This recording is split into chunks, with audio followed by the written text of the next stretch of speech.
grandest of stages. We're expecting world records, gold medals, heartache, glory. We'll witness it all, and it starts right now.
Absolutely superb. The Gamesmaker Choir, led by Victoria Verby, with a tribute performance to the legacy of the Gamesmakers of 2012 and to all the volunteers working on the IAAF World Championships here in London in 2017. Thank you a million times.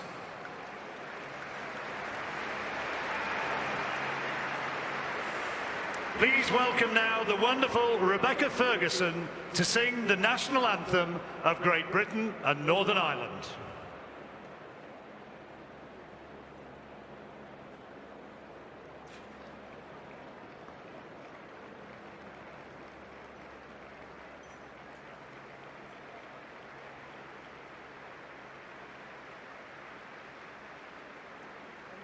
Step over, step over.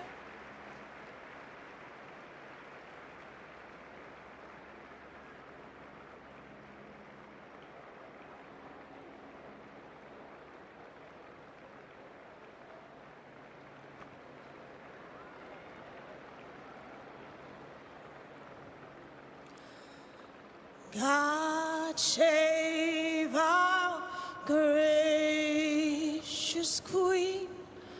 Long live our noble Queen. God save the Queen. Send her victorious, happy and glorious, long to reign over us. God save the Queen.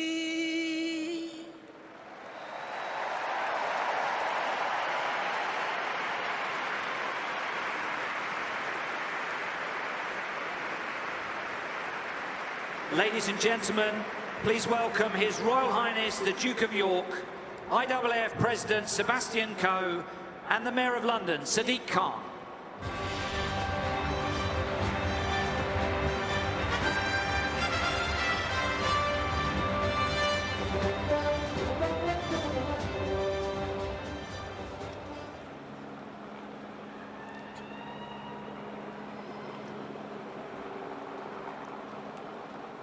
Ladies and gentlemen, my mother, the Queen, is sorry that she can't be here this evening, but I am honoured that Her Majesty has asked me to represent her on this special occasion, to extend the warmest possible welcome to you all on behalf of all the people of the United Kingdom. My home team at the IAAF, whose experience on these showcasing moments is crucial, and our partners, thank you.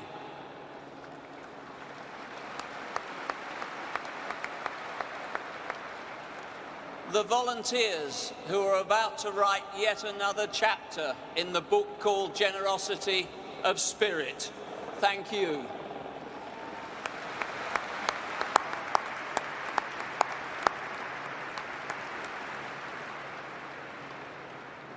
And of course, the 2,000 athletes that will make their way to this stage over the next 10 days, who will capture our hearts and take our breath away. Thank you to each and every one of you that is joining us here in London.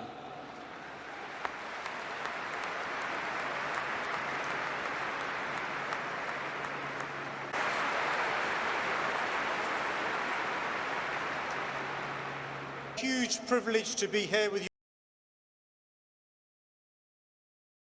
all today in this truly iconic stadium.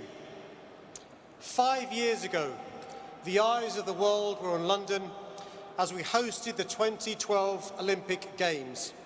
And now, once again, the world's gaze is fixed on our beautiful, diverse, open city. To every athlete, every official, and every member of the global athletic community who's travelled to be here today, new personal bests were set, world records were smashed, and stigmas were shattered. And over the next 10 days, I am certain we'll witness more history in the making at London 2017. For the first time ever,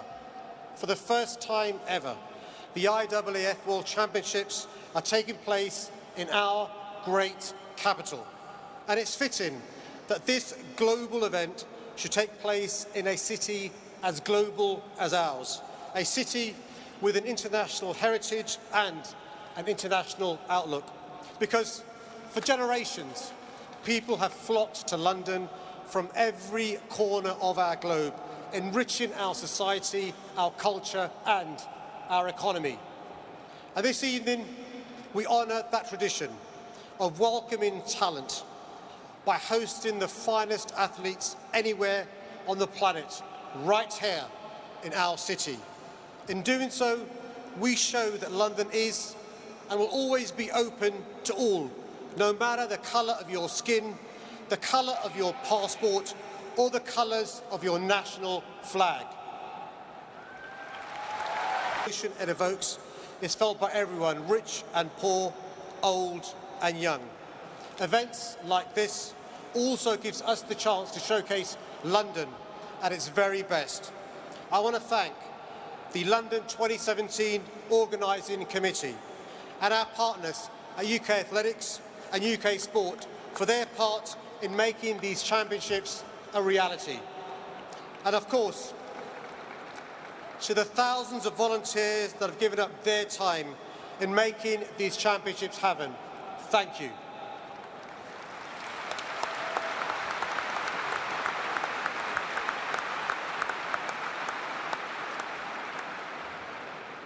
There's no escaping the fact that it's been a painful few months for London, with a tragic fire and terrorist attacks in our capital. And while our city heals, tonight we show that in spite of everything, we remain united, that those who seek to divide us, try and destroy our way of life, will never succeed, and that it's impossible to suppress the spirit and soul of this amazing city. So let me end by this.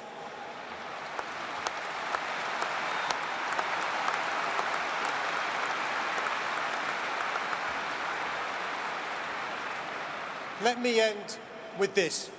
Today, London stands as a beacon of equality and respect, a city admired across the globe for its diversity and openness. And on this momentous occasion, it fills me with huge pride to join you all in reaffirming those values as we declare London open.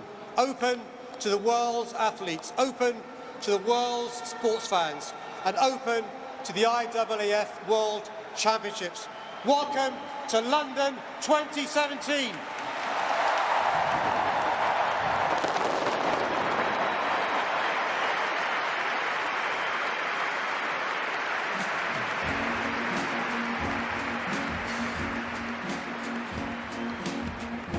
How good or bad, happy or sad, are you gonna get? Losing yourself, no cry for help. You don't think you need it, and old friends are just a chore. You're gonna need them more than ever before, 'cause all that glitter and all that gold won't buy you happy when you've been born and sold. Riding on horses you can't control, with all that glitter and all of your gold. Take care of your soul, take care of your soul, so.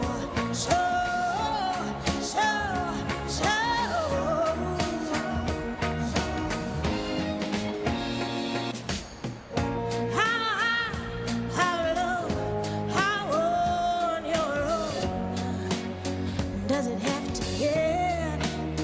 Because losing your soul will cost you more than that life you're paying for. And all those friends that are just a chore, you're gonna need them more than ever before, 'cause all that glitter and all that gold won't buy you happy when you've been bought and sold. Riding wild horses you can't control, with all that glitter and all of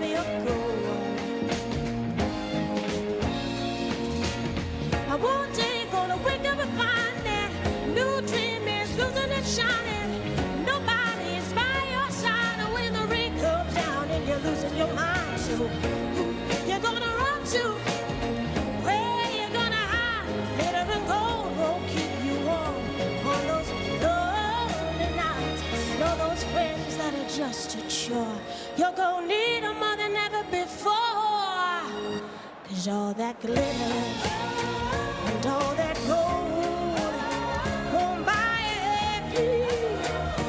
You've been born and so right in one whole things you can't control. With all that glitter and all of your gold, take care of your soul and all of your gold. Take care of your soul. Take care of your soul.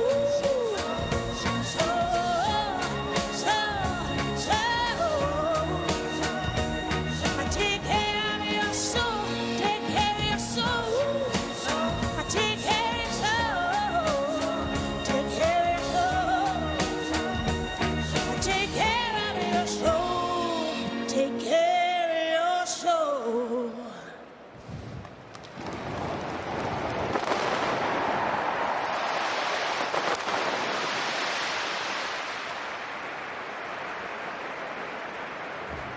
Stirring speeches, stirring performances, and now it is time for the athletes to take centre stage here in this magnificent Olympic Stadium.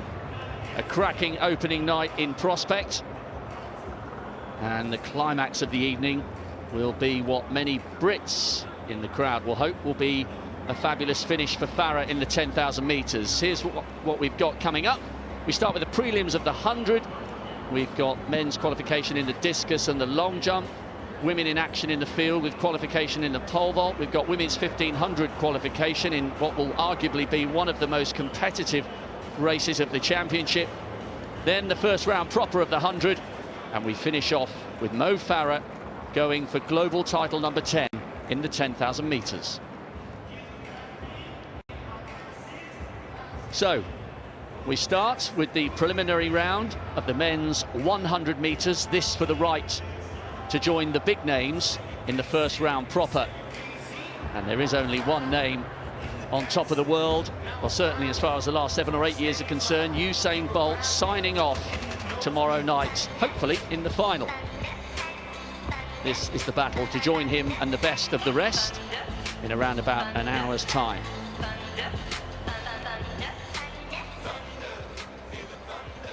That's the lineup for the first of the 4 preliminary rounds. Only the first 3 guaranteed to advance as of right. Rodney of Canada, familiar name in this lineup. There are some really good athletes forced to come through qualifying, which shows you the strength in depth in global sprinting at the moment. Rodney starts in lane 3. The first 3. On the inside, Mohamed Dansoko of Guinea, knocked out in the heats in Beijing and Rio. Then Brendan Rodney, Niguet of Cameroon,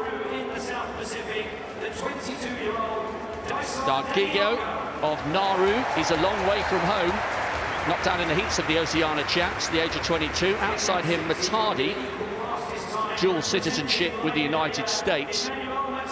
Massive man. He's gone 10.14 his lifetime best, and so too is this guy, national record holder for Kenya, semi-finalist at the African Championships last year. 10.14 for him as well, and it's Ahmed of Bangladesh on the outside. So the 3 big men here should be Rodney of Canada in 3, Matadi of Liberia in 6, Odhiambo of Kenya in 7. First 3 plus 2 fastest losers across the 4 preliminary heats. Here we go. The very first action then of the 2017 IAAF World Athletics Championships.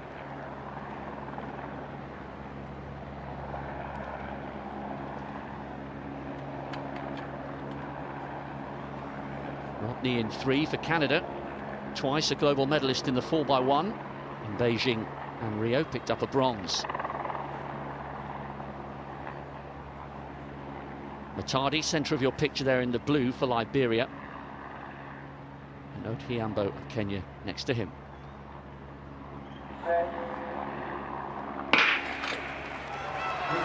So a good start from the Kenyan, and now Matadi coming into his running. Rodney was away a little slowly, but he's now running well.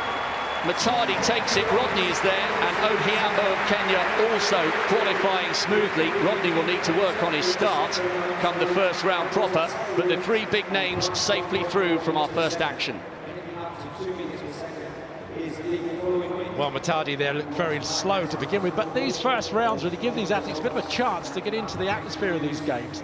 They get used to the starter and get used to the track. There he was, he got a very slow start. He's a big man, much the same as Usain Bolt. He gets into his stride towards the end. On the outside of him, Obialbo also running well, and Rodney coming through. Those three really clear, and they were the clear favourites in that race.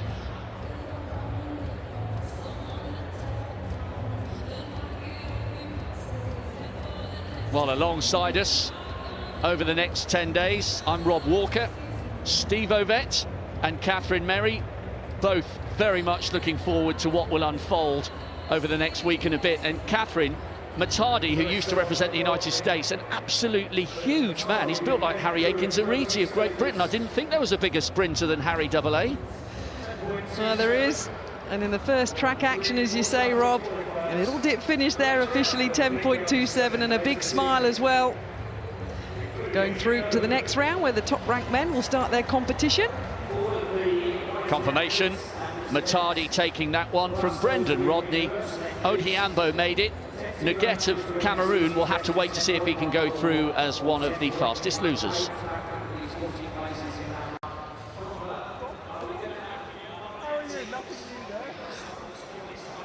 So we're mentioning about the first round proper. 8:20 UK time. There's the warm-up area here at the London Stadium, and there's the familiar face of Usain Bolt. Coming up later in the heats, or the quarter-finals as they're being called, in the men's 100 metres. But the Jamaican team is strong, guys, isn't it, in this men's 100 metres? Back in form, a former world champion, Johan Blake, up there in the world rankings. I was going to say, let's not rule out this man. He's in great shape. He's a very fast starter. That's the weakness in Bolt's armour, if there ever is one. And this man, obviously, wouldn't want to miss out on a chance of maybe dethroning the big man. Let's wait and see.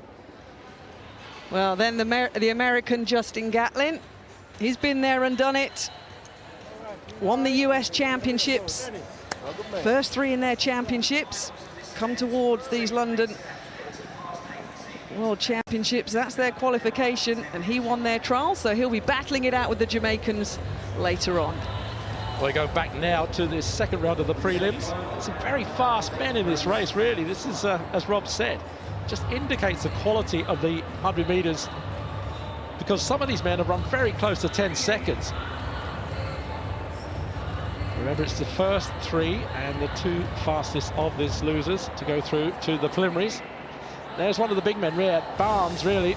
Amir Zafir Barnes, used to be called Winston Barnes, now running for Turkey. He's obviously the one to look out for. This just coming up now for the start of this second of the preliminaries. Just turning around the back straight now into this lane draw. There it is, Hassan Saeed, then Rubara Tanara. Barnes, I just pointed out, running very fast. He's got a best time this year of 10:17. Hulud Tamoda, Siobhan Walsh, obviously the other one to watch, I think, his time of 10:17, very fast. Dylan Sikobo, and then Jenki Lanky just finishing off this second preliminary final. There's Tanada. Season's best, 11:98. I don't think really he'll be up there when it comes to the crunch in this race, but he's here and he's enjoying the atmosphere. They're one of the big men, really. Amir Zafir Barnes, as I said, Winston Barnes previously, now running for Turkey. A lot of transferring of athletes from one country to another at the moment, and we'll see that mainly in the 10,000 metres a bit later on. Lumu Tamoa. Just on the outside of him, to his right, is Walsh from Antigua Barbuda. And then Lanky making up this next second preliminary 100 metres. Massive crowd here already. Really great atmosphere. They've been warmed up, had a great time. A lot of dancing, a lot of music going on, and it's suddenly drained away as we get into this race.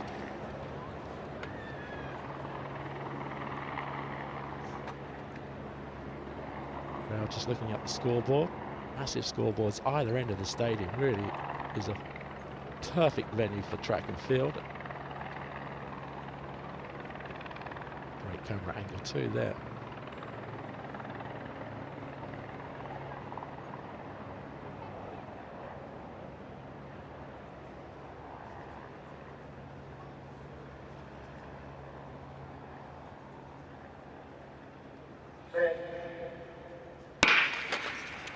They're away. Barnes got a great start there in the middle, and on his outside also. Hassan going well. So it's Hassan on the outside there. Barnes coming through very strong, and also on the inside Walsh. So those two really clear. The winning time 10:22.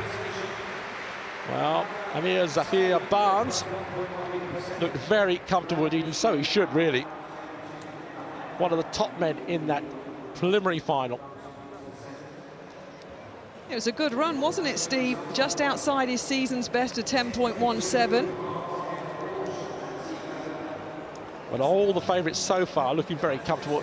And as I said before, I think it's a good opportunity for these athletes to get used to this track, isn't it, really?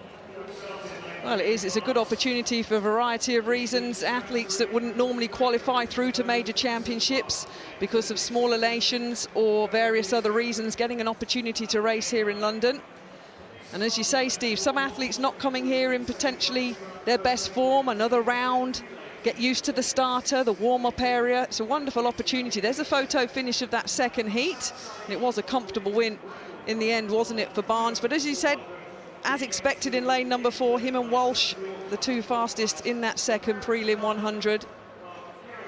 Also, I think you've got to point out the conditions not exactly perfect for sprinting at the moment. It is quite chilly.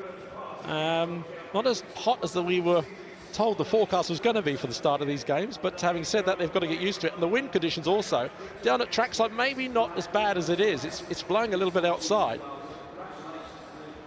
but there it is, plus 0.11. So yeah, there is a bit of a headwind down there.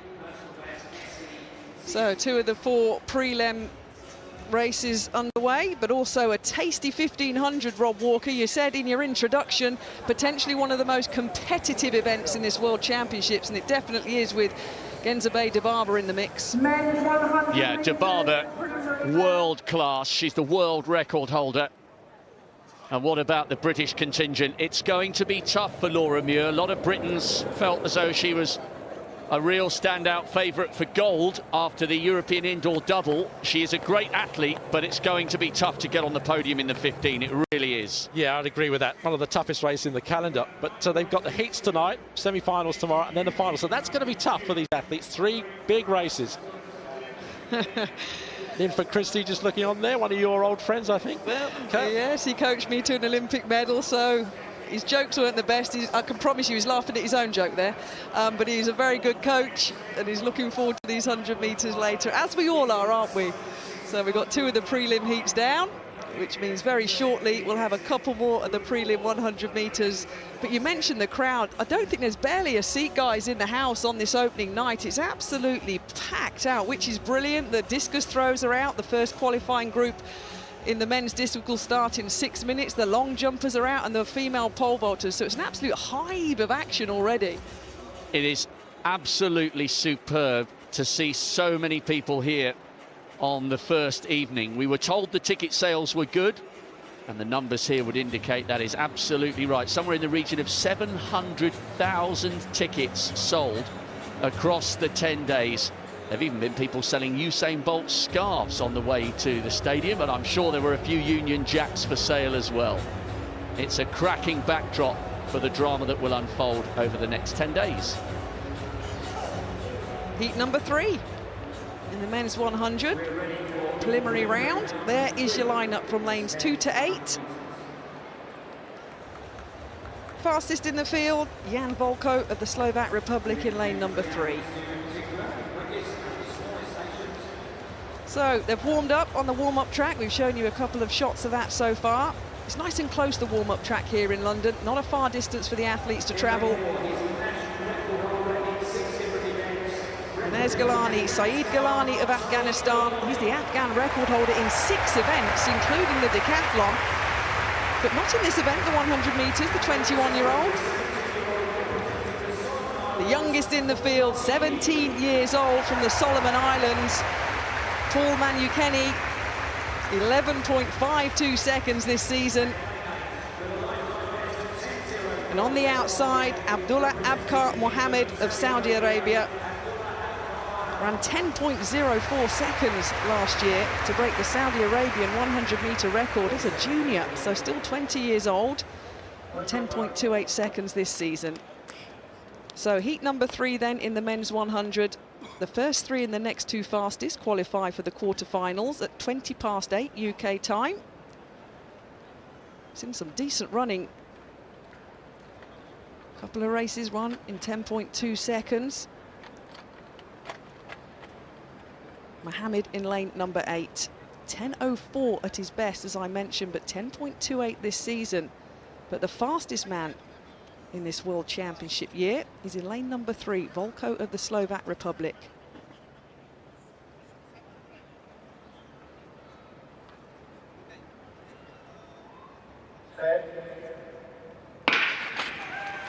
So another clean start, and a good start by Gilani, but he's being overtaken at the moment by Volko in lane number 3. The fast turnover of the 20-year-old, leaning for the line nice and early. Well, 10.16 seconds. That would equal his lifetime best that he's set this year. And that was a good run by the fastest in the field, the Slovak record holder, Rob, over the 100 and 200-metre distance. Good running. And Catherine, the crowd are responding because it's been rounded down by 100th, and he has broken his own national record, the Slovakian. He has indeed brought his top form here. And a lot of people are saying this track is still very, very fast, and that would give us a good indication. Second from the right-hand side, he got away well, as did the Bahamian, actually, Mario Burke in the centre of picture, with Mohammed coming through late for the 3rd spot. Those two given exactly the same time. But what a run by Volko, a new national record in the prelims. Yeah, he's got a very slow sort of rhythm and very fast leg carriage, but yeah, that's a good performance. As you said, Rob, it all goes well. It means that the track is still fast. They're running fast times. There's no question about that.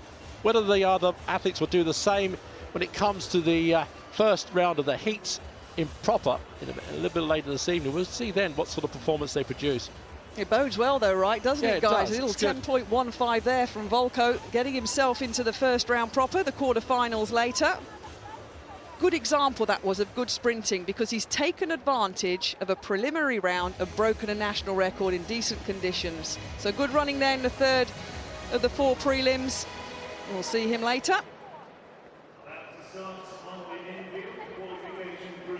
Confirmation then, Volko, NR, national record.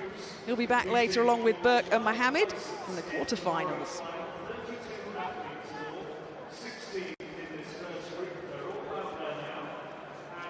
So we've mentioned the field event action that's happening here this evening. Here's your start list for qualification Group A in the men's discus throw.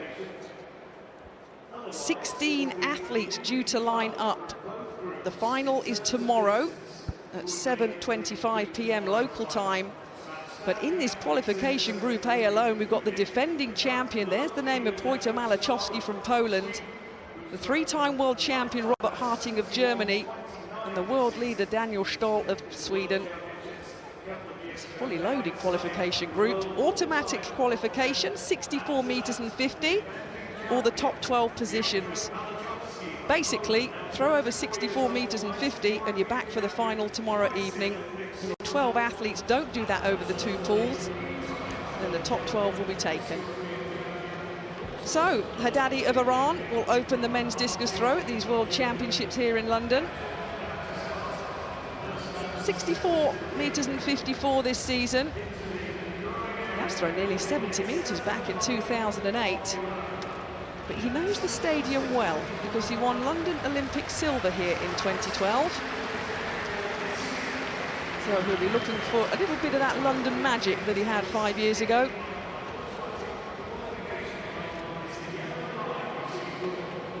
So the first throw in this qualification Group A. Qualification Group B, incidentally, starts at 8:45 local time. Well, he's given it a yell. You see the big lines on your screen. The Q is the automatic qualifying line of 64 meters and 50. And then the various other lines, putting out some markers and letting you know the relevance of how far these guys are throwing. Not too fast. Opens with 63 meters and 3 centimeters.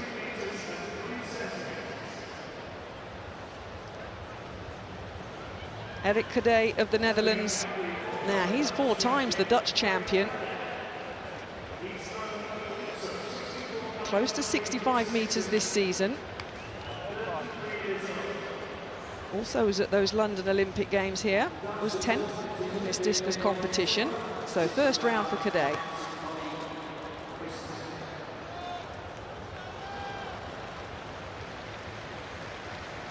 Well, drops below the 60-meter line.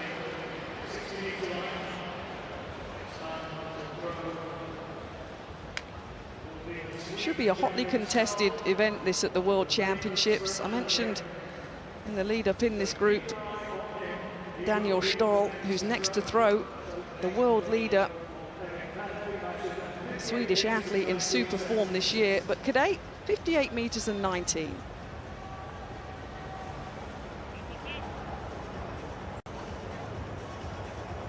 Plenty of field event action coming throughout the evening. Now to the last of the preliminary rounds in the men's 100 metres. Gittins, Miller and Fraser in 3, 5 and 6 are the fast men here. Remember, the first 3 go through automatically, plus there are still 2 fastest loser spots, currently occupied by Palacios of Honduras with 10.73 and Bui Ba, Vietnam, 10.76. Scott James Fiti, the Federated States of Micronesia semi-finalist in the Oceania Champs earlier this year, but he'll struggle to make it through here because he's drawn alongside Ramon Gittins, world indoor bronze medalist last year, Pan American silver as well, 10.16 as you can see this season, carried the flag in Rio last year for his island. Gwyn Huara of Palau, semi-finalist in the Oceania Junior Championships a couple of years ago, still just a teenager. Joseph Miller, PB form this year for New Zealand, 10.18. Warren Fraser outside him, Bahamas.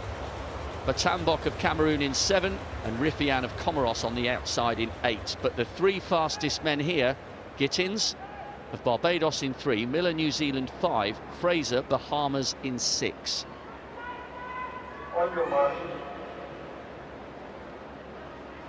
Two men with identical season's bests, 10.18 for both. Gittins' PB over in 3 is 10.02. 30-year-old has been around a while, second from the right-hand side with that familiar blue short, yellow vest outfit.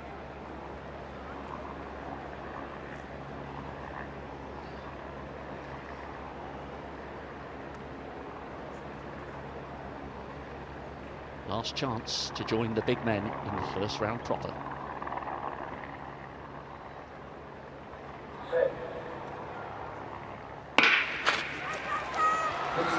Gittins has got away well, and Miller has a little bit to do to make up the ground on Fraser. These 3 miles clear of the rest. Miller coming back into his running. Gittins from Miller and Fraser, 10.26. Little following wind. The man from Barbados making absolutely certain he's in the mix to get involved with the likes of Bolt and Gatlin in the first round. Rounded down to 10.25. Good running by the New Zealander in the end to come through automatically as well. It went to the form book, didn't it? Lanes 3, 5 and 6 were clear on times by some 3/10 of a second on paper coming into this 4th and final prelim round. Gittins head down, driving hard, looking to gain some momentum. All 3 of those guys, though, were 100%. Leaning. They're clearly all through. But again, taking advantage, potentially looking to get a good time and in half-decent conditions. So went to the form book. We'll see all three of those guys later. They'll go and have a little rest, Steve, and come back again at 8:20 UK time. I think they definitely will. Getton's a classic 60 metres indoor performance there. He got a great start, blitzed it to 60 metres. Then they all started coming back at him there. Miller and Fraser almost caught him at the line. But he was a great start. He got that metre or so on the rest of the other athletes. But wait and see what happens when it comes to, the, as Rob said, the big men a bit later in the evening. Ramon Gittins, Joseph Miller and Warren Fraser are all in the first round proper, and so too, by my reckoning, Riffian and Batambuk. I think those two took the two fastest loser spots. So, our first mini event is over, but there's still so much to look forward to. We've still got the men's qualification in the long jump, the women go in the pole vault, and we've got the women's qualification in the 1500 as well. So here's a confirmation of who made it through to the first round proper. Volko, top of the leaderboard there with a national record. Excellent run by him, shaving 100th off his lifetime best. Brendan Rodney, 10:37, he also made sure. And Riffian and Batambuk did indeed take the fastest loser spots. They will all be returning in around about 54 minutes time to take on the big boys. And they'll be going back to that area, the warm-up shots. There you go again. Those are three guys we mentioned earlier who'll potentially be battling out for the medals once again here at London in these World Championships. So they're starting their warm-up. The athletes we've just seen taking part in the prelims, well, they're going back to that area there in the warm-up. They'll tick over, and they haven't got long, because in track and field you've got to get to the call room and then come out onto the track. So from the warm-up area to the discus, this is the big man in form, Daniel Stahl of Sweden. The 24-year-old is in wonderful form this year. He's approaching the qualifying line, but he's thrown 71 meters and 29 this season, which sits him 9th on the all-time list in this men's discus. It's a 2-kilogram discus, 4.4 pounds. 22 centimeters is the size of the 2K discus. And the world leader opens with a 61 meters and 83. So remember, all athletes chasing the 64 meter and 50 automatic qualifying. Here's Parelis of Cyprus. Took Commonwealth Games silver in 2014. Got a lot of experience, a world and Olympic finalist.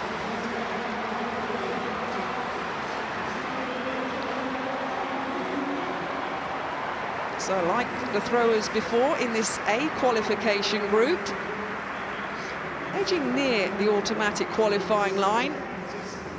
That's what the athletes try and do in field events, nail a qualification line or distance or height, get the job done and go back and rest up. Not quite those 63 meters and 36. Schmickel of Jamaica.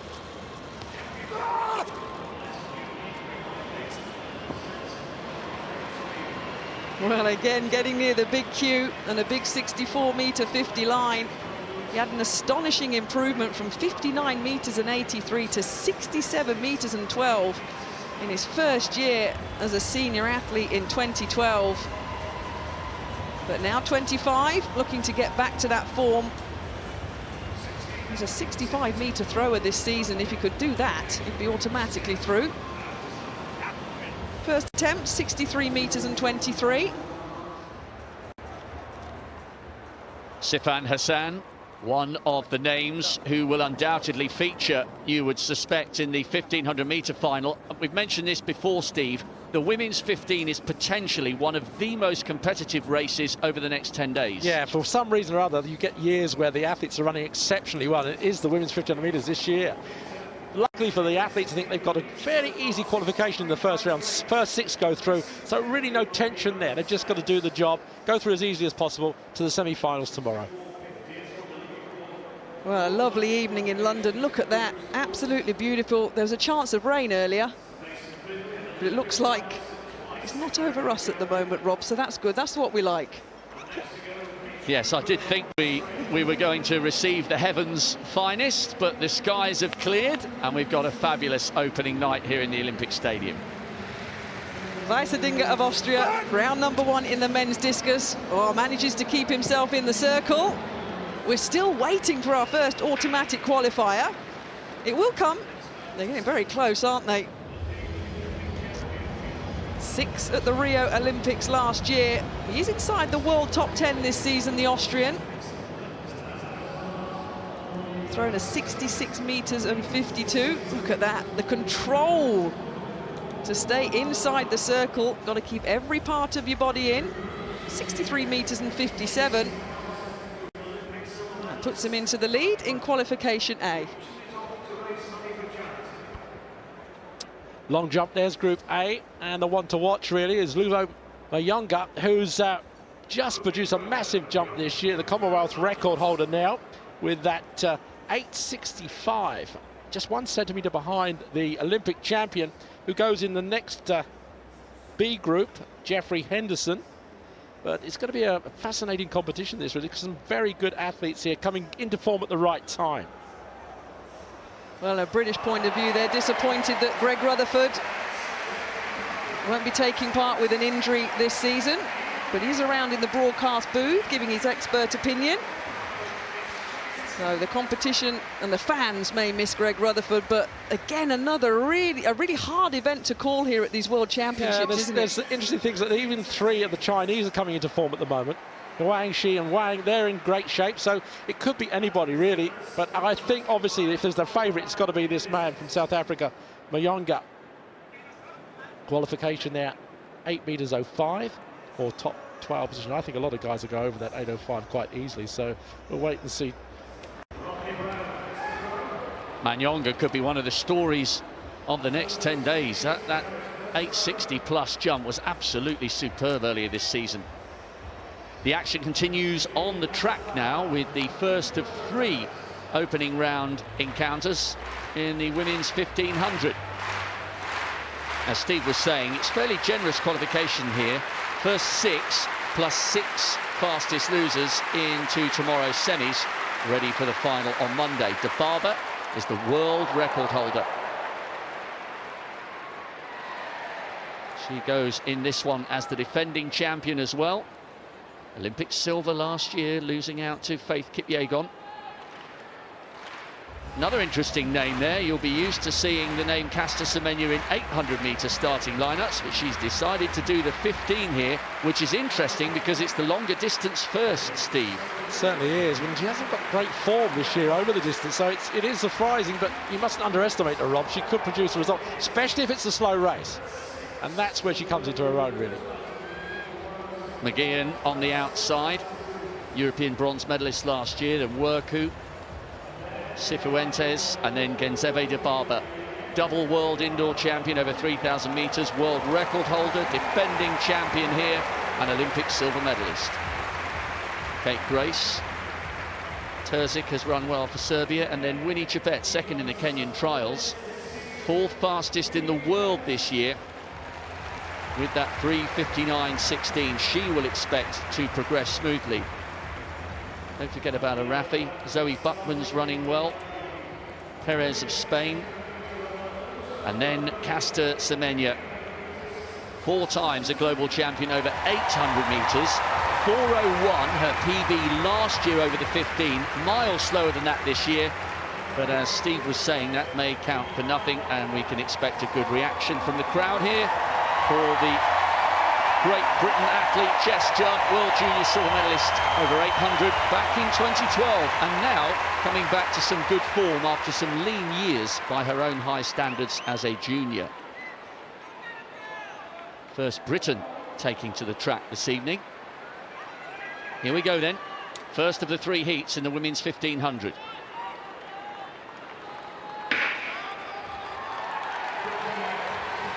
So just a reminder here, it's the first 6 who progress as of right, and the very familiar stride and style of Jess Judd going straight to the front, with Caster Semenya tucked into the curve just behind her. Zoe Buckman on the South African's shoulder, now moving into second place. And it really will be interesting to see how Semenya goes here, Steve. How surprised were you when you saw her name on the start sheet for this race? Yeah, she hadn't shown any form at all this year, which is very strange. But good to see that Judd is going out in front here, because this is the sort of thing you don't want to get involved in any of the messing up that goes on behind in a slow race. And it's the first 6 to qualify, so if she just eases herself through and takes it easy, you'll see that the rest of the athletes behind are bunching up a little bit, and that could cause problems. But it is only 6 to go through, and there's about 12 athletes, so half the field has got to be cut, Rob. Sensible running here from Jess Judd, as he said, just to make sure it's a relatively honest pace. What are they going through in 64 plus change? So a solid first lap there from Jess Judd. Buckman in second, Cifuentes moving through into third, and Kate Grace, a good athlete. Semenya, Steve, drifting way back into the pack, which is not good signs for her, as you know who Dibaba comes up on the outside. Dibaba's moving so well. She's got a good tactical head, and that's just what she needed to do. Keep out of trouble, just let everybody else do what they have to do, and just smoothly come around everybody. You can see Semenya doesn't really know what to do in this type of race, because it's a lot slower than she's used to running. And that means that perhaps she's clipping her stride a little bit, and all the other athletes at the moment are keeping her on the inside. But Judd also doing a great job here. Buckman just behind, Cifuentes there in third, so the pace is pretty good. Just beginning to stretch out a little bit. Genzebe Dibaba in third place, coming up onto the shoulder of Zoe Buckman. Jess Judd still happy to lead here. The other Ethiopian, Fantu Werku, moving through the field as well. She's now past Cifuentes and is behind Dibaba in fourth. But this is good running so far from Jess Judd. 2:11 there. It was a little slower on that second lap, which might suggest why they were starting to bunch up just a little bit. But now Judd beginning to accelerate once more, and this is not looking too good at the moment for Caster Semenya, although she still is just about in touch at the back of that big group. Well, Judd's doing a great job here. You can just see Dibaba now just moving smoothly in second place. Buckman there. And here comes Caster Semenya, obviously realising that she's too far at the back. She's just switching herself around everybody else, holding herself in readiness. She's only got to get in the first 6, and she's playing a good game here. Jess Judd has led right from the start. As I said, coming back to good form. They take the bell then in this first heat of the women's 1500 metres. It's Great Britain's Jess Judd in the lead, but she has Genzebe Dibaba behind her, the defending champion, the world record holder. Zoe Buckman's held good pace all throughout this race as Kate Grace starts to make a move, and Semenya putting herself in a position to qualify. Well, Judd's done so much. You hope that she can hang on here, but you can sense the fact that some of the others are coming up. Judd is looking up at the scoreboard just to see where everybody else is. She's just got to keep going, and she should be okay. Dibaba looks very comfortable. Semenya menacing now, coming up in third place. Jess Judd inside the last 200 metres. She is the first Briton in action on the track, and my goodness me, is she getting a great reception. Semenya's up behind Genzebe Dibaba in third, just nudges Winnie Chebet, who's coming up on the outside. Remember, it's 6 to make it through automatically. This has been a good run from Jess Judd. She is tiring a fraction. Look at Genzebe Dibaba. Dibaba going well. Hitochka of Poland has come through really nicely as well. So Dibaba takes it from Caster Semenya. Winnie Chebet gets there. So too Hitochka, so too Jess Judd. And it might have been a Rafi of Morocco who got in the mix for the top 6 as well. But after an honest pace from Jess Judd, the class came to the fore there. Genzebe Dibaba looked so smooth in qualification. Good time, 4:02 in qualifying. It's pretty good. And Judd did all the work there to get that. And she finished 5th. That was a great performance from her, I think. But class, as you said, will come out. She looks good, Dibaba. Semenya, though, again, looking so strong over that last lap. Well, I think Jess Judd should be really proud of the way she ran that race, because she really gave herself the best possible chance, Steve, and the crowd have just responded because they've seen on the scoreboard on either end of the stadium that Jess Judd has been confirmed as having qualified. And it was indeed a Rafi of Morocco who also came up to make it in that top 6. Good running, and Semenya, well, season's best, what was it, 4:16? Not anymore. 4:02 plus change. A big considerable margin of improvement from Semenya, and that's got to worry the other athletes, I think, that were watching this perhaps in the warm-up zone. Look, the way she just comes through here, she's got so much power. And if it's a slow race, then really everybody else in this race, including Dibaba, could be in trouble in that final. Just built so differently. She's so powerful, Semenya, there, just on the right of picture, as opposed to Genzebe Dibaba, who was watching. Because Genzebe Dibaba was just watching. She wasn't really in top gear. She's just looking around, checking everybody. She knew she had the race under control. Semenya, though, I think, also knew that she had perhaps another gear if she had to, really. Judd did so well. She really did. And a PB from Jess Judd as well to get herself up into the top 6. Winnie Chebet, a tiny figure in comparison to Semenya on her inside. And Hikochka, I know you've been making mention of her, Steve, European champion over the 15. She won the Rabat Diamond League, the Polish athlete, and she looks pretty smooth there. In around about 5th place, just on the left of picture there. Yeah, I think getting through heats is a matter of technically being correct, and some of these athletes did exactly that. Chojecka always is very, very good at getting herself at the right place at the right time. She knows she's qualified, she's easing down there. Chebebe, they're just also running well. But these are the two class athletes, you can see that. You can see Semenya just looking at Dibaba, weighing her up, moving slightly, inching towards her. Dibaba knows that she's on her shoulder, but she's still controlling it. Great indication of what's to come, I think, later on. Genzebe Dibaba and Caster Semenya, very smooth in qualification. Chebet, Hikochka, Arafi, and Jess Judd takes the last automatic spot with a lifetime best. Shows you how good that race was. Werku with a PB in 4:05. No place for her in the semis. Men's discus qualification group A continues. Malachowski of Poland, one of the big guns, looking to go over the automatic qualifying of 64 meters and 50. Nobody's done it yet, but he's the defending champion, the Polish athlete. Oh, that's good flight. Oh, well, the crowd cheer because now someone's gone over the automatic qualifying. That's how you do it. First throw in qualifying, done and dusted, bags packed, back to the athletes' hotel. He'll come back for the final tomorrow night.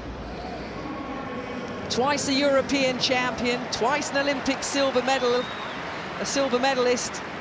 He auctioned off his 2nd Olympic silver medal for charity. 65 meters and 13, pole position, Q automatic qualifying. Robert Harting, 3 times a world champion, opens his account. Oh, and he follows suit.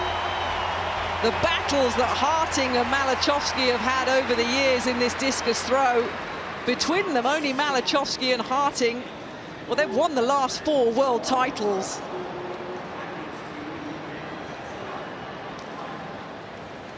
The Olympic champion as well. That's what he wanted to do. 65 meters and 32. Automatic qualifying for Robert Harting of Germany. Well, here's the big man in the long jump. Mayonga. Just broken the Commonwealth record. If ever there's a favourite, it's this man. He's in superb form. Whoa, well, that's the qualifying line there, 8:05. And I think you can safely say, not his best jump, but he sailed over that qualifying. That's all he's got to do. Yeah, a happy man. As Catherine said, you just got to get the qualifying out of the way. You can just then relax, go back, prepare yourself for what really is the main event. Just missed out on the Olympic goal by a centimetre to Jeffrey Henderson. So Henderson going in the Group B of the long jump. So these two are really, I suppose, getting their rivalry back again. He was looking, wasn't he, at the distance board, Steve? Like, look at this little glance to the left. There's 8 meters, there we go. A little bit more extension, but look at the height and the speed he generates. I think he knows this is just qualification. This is just a matter of getting over 8:05. There it is, 8:12. Easy, easy for this man. Well, our field eventers are doing what they need to do. Automatic qualifiers now in this men's discus and in the long jump. And Daniel Stahl from Sweden, He'll be looking to join Malachowski and Harting. Oh, he likes that one. The flight's better. Oh, yes. Normal service resumed. That's better, he says. 5th at the World Championships back in 2015. And as I mentioned, now sits inside the world all-time top 10 in 9th place with 71 metres and 29.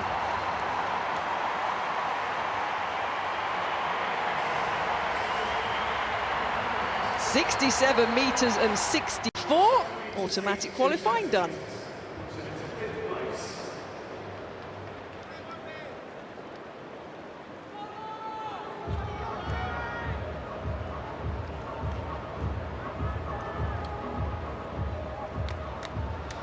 Crowd's just being asked for a bit of silence, because now we come to the second heat of the women's 1500 metres. As we said before, first 6 and the 6 fastest through to the semi-finals tomorrow. Jennifer Simpson there from USA, I think one of the top athletes. She got the bronze medal in 2016, and she's silver medal at the World Championships in 2013. Laura Muir from Great Britain should be one of the local favourites, obviously, to do very well here. It's also Safin Hassan of the Netherlands, who we saw warming up, coming through.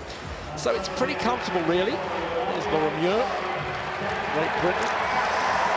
Dame Kelly Holmes' successor as a British record holder at the 1500 metres. The crowd really do love it.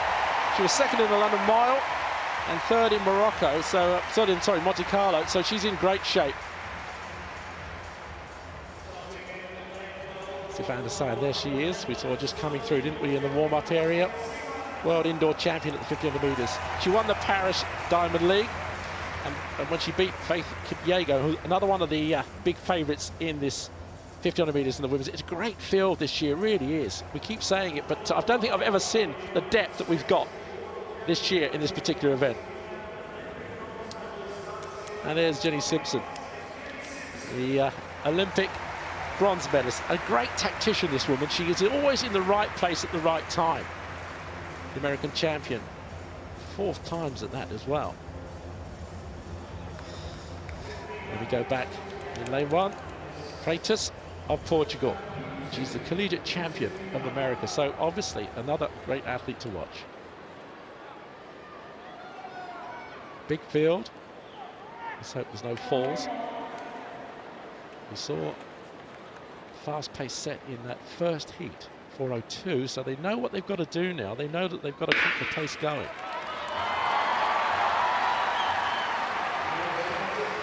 So they break for the inside.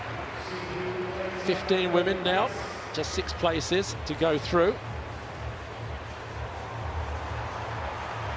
And just on the inside, they're making it fast. As I said, from the inside, it's Freitas of Portugal. She knows that really she's a small woman. She's already got to keep away from the problems that could cause just behind.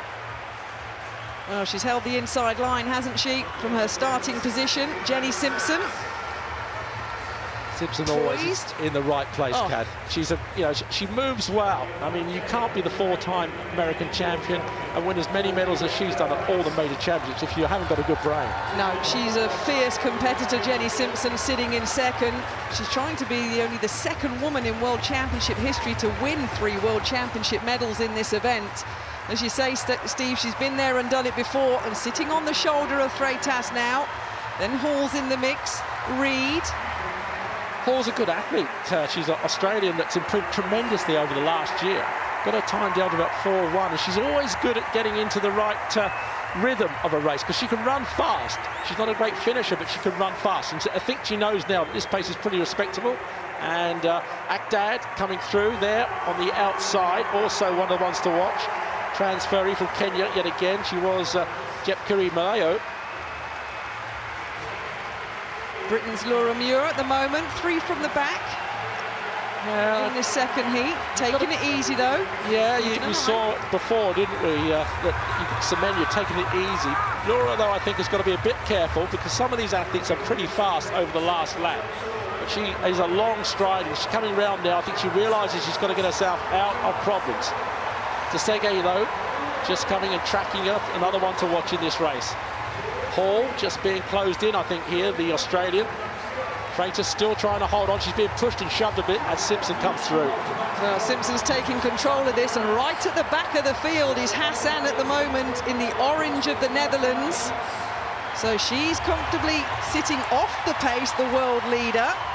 Well, this is a bit slower than that first heat, and I think you can see that by the fact they're all bunching now. It's going to come down to a pretty fast last part of the race, the last 600 metres anyway. Tsegay coming through now, taking it up. The Ethiopian world indoor bronze 1500 metres, third in the Paris Diamond League. She realises that this pace is slow. Well, you can see the injection of speed has strung out this field in this heat a little bit more.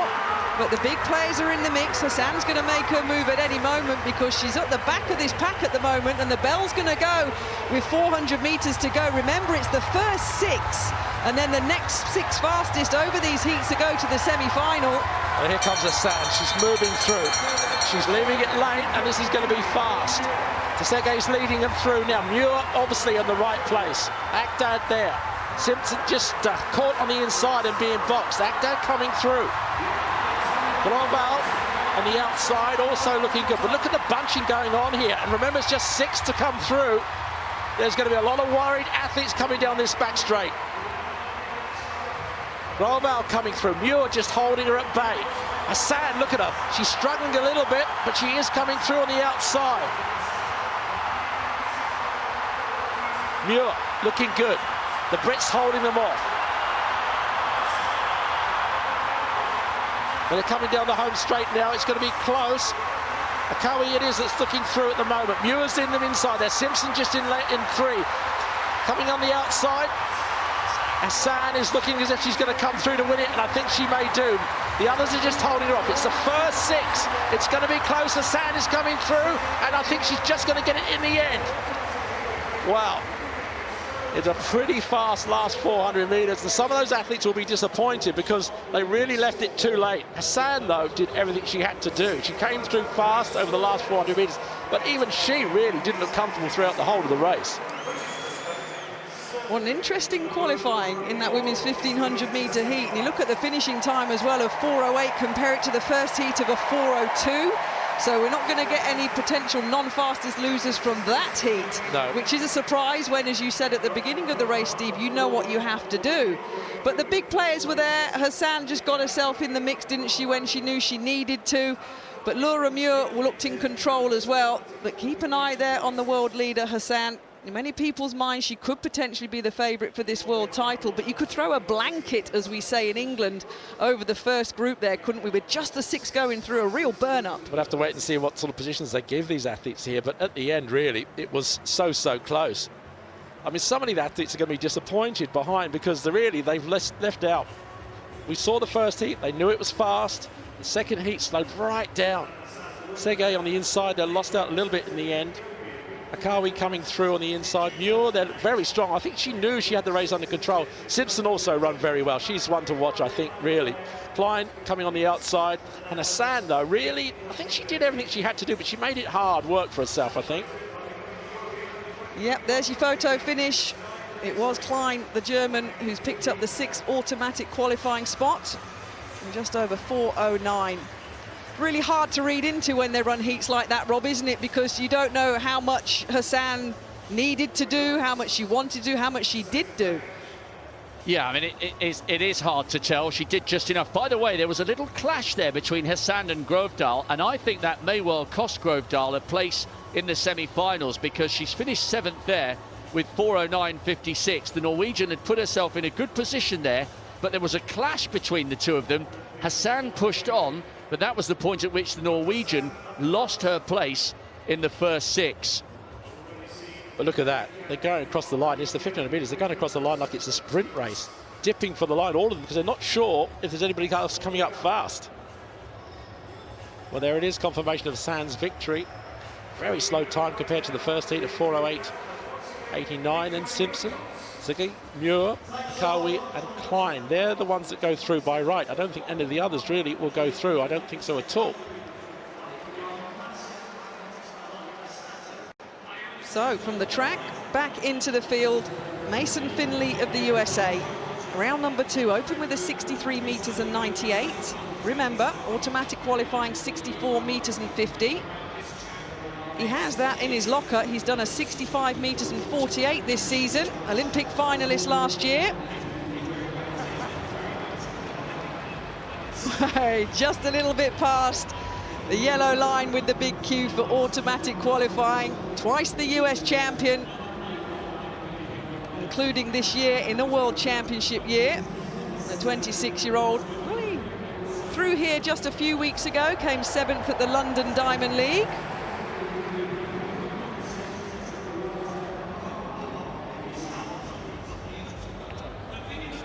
.64 metres and 76, automatically qualifies. Jarian Lawson now from the United States in the long jump. After that qualifying distance of 8:05. US champion. Season's best of 8:22. So not exactly certain he's going to get it, but let's have a look. Oh, that's a good jump. Yeah, I think it's just about there. He looks at the mark in the sand. White flag goes up. Comforting that, really. Looking again. Still not sure, I don't think. Slowed a little bit into the board, but really terrific height yet again. Yeah, he's a long way back. There you are, confirmation. 18 centimetres back from the plasticine. Great height.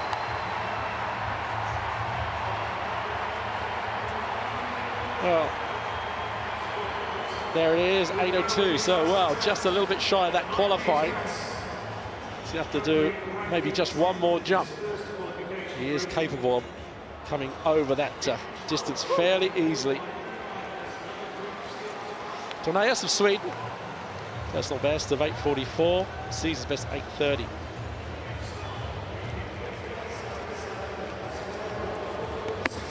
Fast into the board.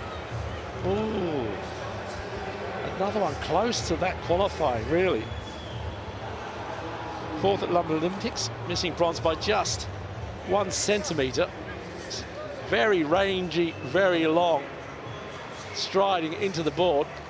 Well, he's done an 8 metres and 30 this season, hasn't he, Stephen? Look at that, perfect on the board in his old style baggy shorts. He's going to look for that distance. It's well within his compass, isn't it? Just have a look. Yeah, just snatched it. 8:05, 8:07. Well, you don't have to do it by much, but you just have to do it.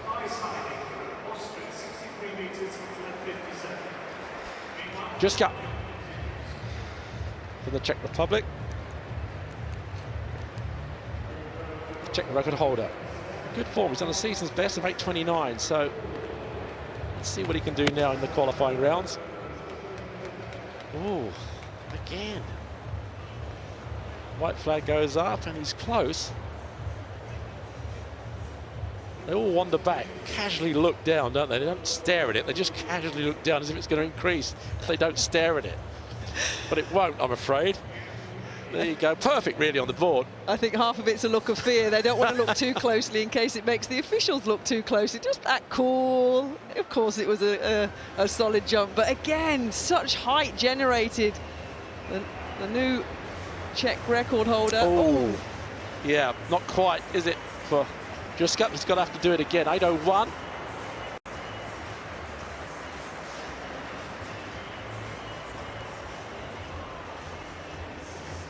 So action in the field continues, but so do the heats in the women's 1500 metres.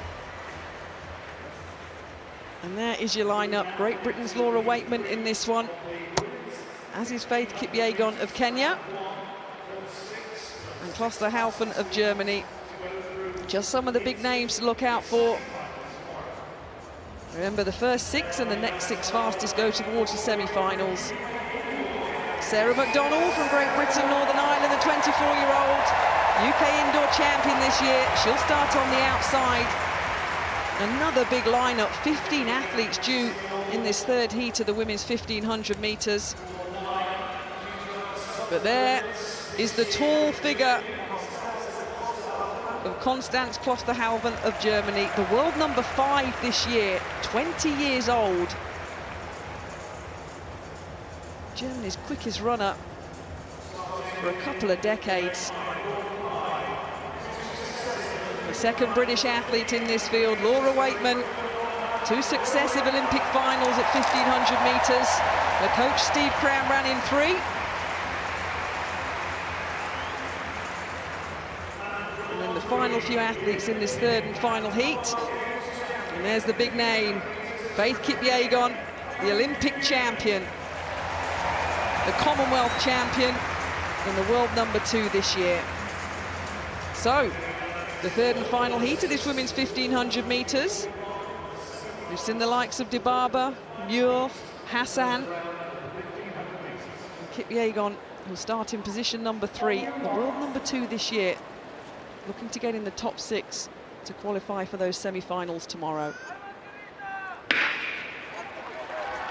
So, Steve Ovett, these guys definitely know what they need to do in the third and final heat. Are we expecting a fast pace, if they've got any sense? Well, if they've got any sense, yes. I mean, they would go as hard as they possibly could for as long as they possibly could, because that way you get 6 through by right, and then another 6 will go through. So that means you only leave 3 out of that particular field that don't make it. So yes, the sense would be that. But sometimes I'm afraid in middle distance, and I've got to be as guilty as anybody, the sense does not come into it. Well, you see the long ponytail of the German star, Klosterhalfen. 3:59.30 this season. 6 women have run sub 4 minutes in this 2017 season so far, hence us hearing commentary saying it is so competitive. Conio from Colombia, though, she's happy to hold the inside line. Yeah, so I don't think Conio really is going to be a danger. She's only got a time really this year, which will probably be up in the top 20 or 30. But she's doing as best she can. Stratford just behind her, hanging on, then moving onto the inside. So it's, at the moment, a pretty reasonable pace, but it's not going to, I don't think, be as fast as that first heat, which I think is important. They've got to realise that. They'll see the time as they go through, and it'll obviously register that they're not doing as fast as they should. So there'll be a bit of panic going on, maybe at the back of the field, not so much at the front. So, Conio leading the way.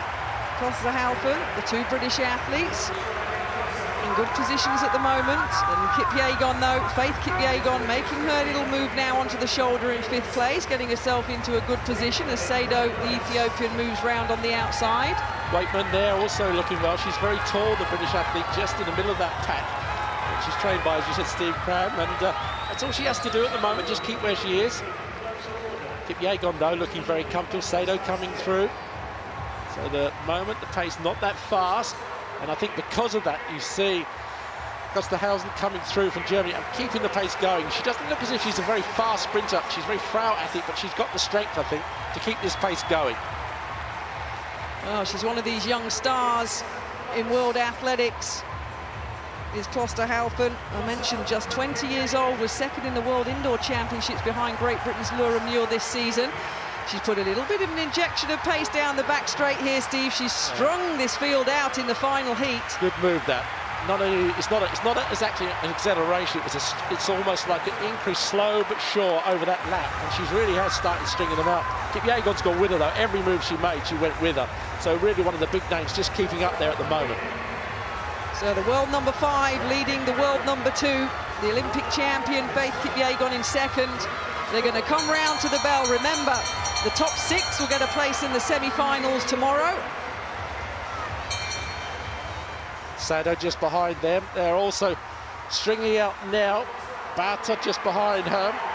Waitman, I think, in 5th place at the moment, in danger maybe if she doesn't keep moving well, of moving that, losing that all-important one of the 6 places to go through.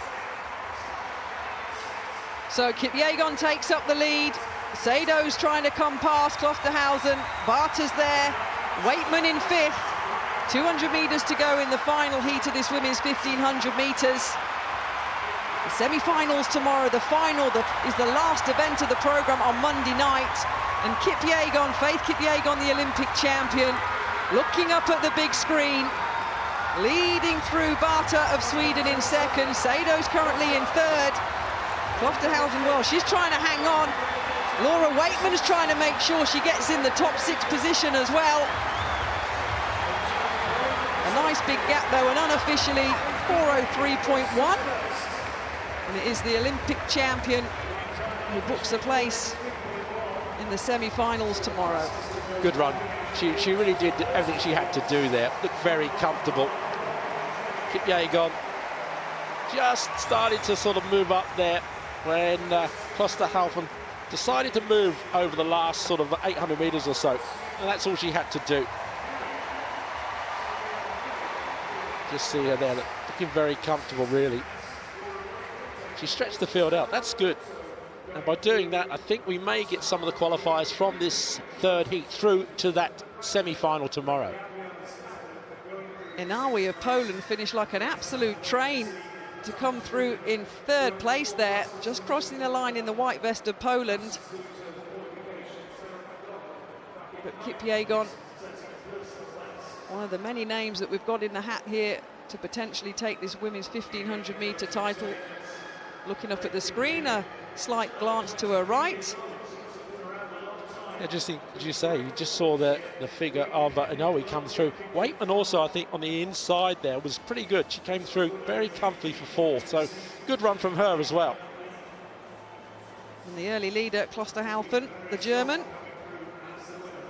finished in 6th place in that final heat, so booking her place in the semi-finals of the 1500 meters.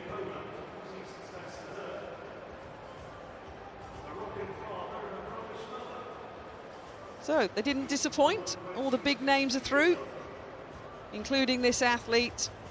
3:56.41 at her best last year. Faith Kipyegon of Kenya, the Olympic champion, books her spot in the women's 1500 meter semi-finals for tomorrow, as does Laura Waitman behind her with her 4th place finish. So confirmation, 6 big Qs led by Kipyegon of Kenya through to the women's 1500 metre semi-final. Good running as well, wasn't there, by Stafford, Vaughan and Sarah McDonald, recording personal bests in 7th, 8th and 9th.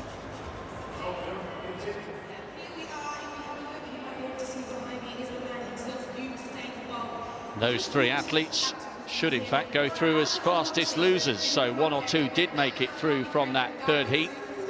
But what a competitive set of semi-finals we have in prospect in that women's 15. It really will be a gripping climax on Monday night, those who make it through to the big showdown. Plenty of drama still to come here in the Olympic Stadium.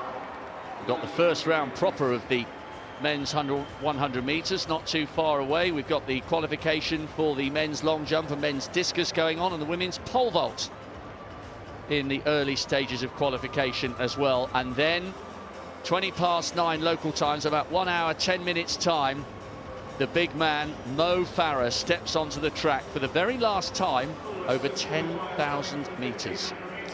There's a list of the qualifiers then for the women's 1500. How on earth do you pick a winner from that, Steve? I mean, it's... Well, you wait until they have the final. Actually, that's the easy way of doing it, because it's so difficult otherwise. Dibaba, Semenya, Kipyegon, I mean, you can pick Chebet even. You can pick maybe 3 or 4 out of that top 6 there that could easily win it on their own.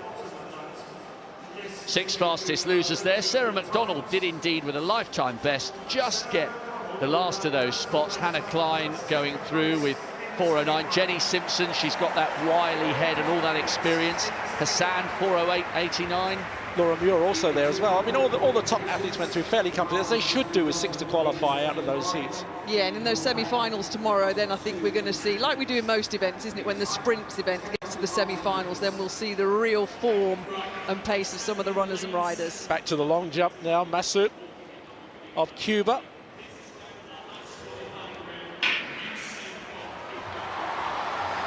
Got a big personal best there, 8:33. Unusual stance to start. Nice to get really down in the sprint position. Here he comes. He's a big man.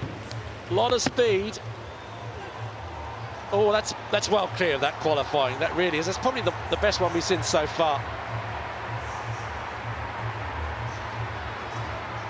He'll have a look, but he'll be pretty sure it's gone well clear. Former world youth and junior champion. Still a junior, really, this year. He's only 18 years of age, and that's perfect on the board. Look at that. any closer, it'd been a foul. Very fast. A lot of power and a lot of distance in the end.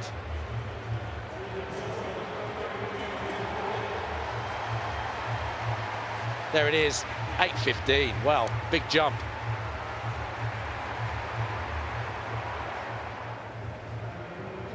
Menkov is one of these athletes competing now, given permission by the Federation to compete from Russia.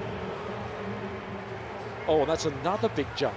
Wow, that's they're coming thick and fast now, really. Sees his best of 8:32, Menkov. There's a little bit of room on the board too. Just wait and see.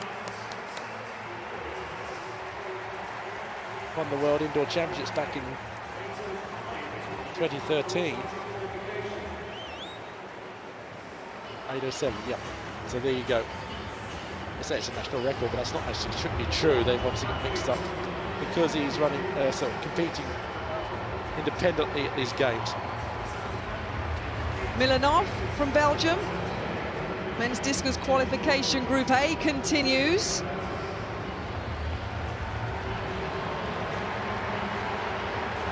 Won world silver a couple of years ago. European silver too in 2016.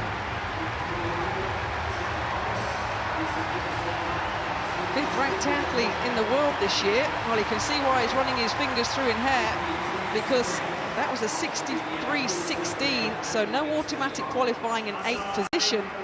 And remember, we need the top 12 from the 2 groups of discus to make the men's final. 4 automatic qualifiers there then. There's confirmation. Stahl, Harting, Malachowski and Finley. They surpassed the qualifying standard. The rest will have to wait until qualification Group B has done their 3 throws. That's due to start in about 25 minutes' time.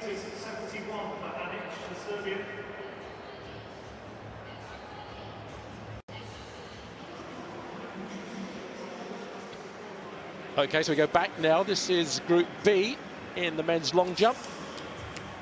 Samai. Oh, that's a big jump. That's probably the biggest jump we've seen so far in the competition. Second in the South African Championships, obviously behind that massive jump of Manyonga. But this man is a real talent in himself. Look at that. He's a long way behind the board, 19 centimetres. Very fast, very powerful. They produced the best out of themselves, these two, at the South African Championships. I don't think he needs to look at the scoreboard. That's a massive jump. Oh, he's not sure. He's having a laugh. The coaches are just there as well. Oh, wow. That's strange. 8:04. I thought that was well over the qualifying. Maybe he's questioning it, really, but wait to see. Coach there just saying maybe it wasn't. He's still happy, though. He knows he's got a lot of room to improve, but that looked a lot better than I thought. Juska in the Czech Republic. That 8:01 in the first round. Broke the Czech record this year, so we know he's in good shape.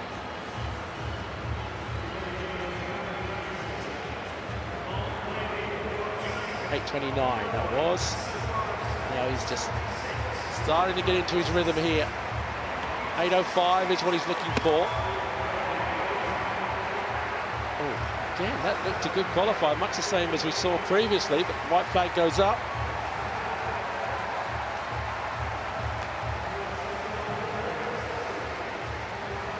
Very long, very rangy athlete, good height. There's the qualifying line. Saw that blue mark in the sand. Well, again, perfect on the board.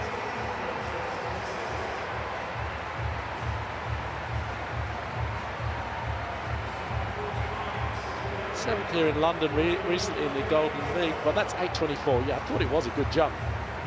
It's very, very comfortable in terms of qualifying on Juska.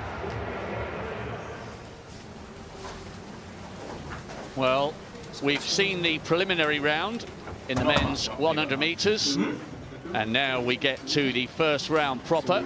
There will be 6 heats. And you know who goes in the very last, Usain Bolt. Julian Reyes, he goes in the first of the heats, and it's only 3 to qualify, plus 6 fastest losers advancing into the semis. Well, we're waxing lyrical about Usain Bolt. This guy knows what it takes to win a gold medal or 2 in this stadium, and how London will respond when he emerges, Catherine, for the last 10,000 metres of his career. Hard to believe we're so close to the track element of his career coming to an end.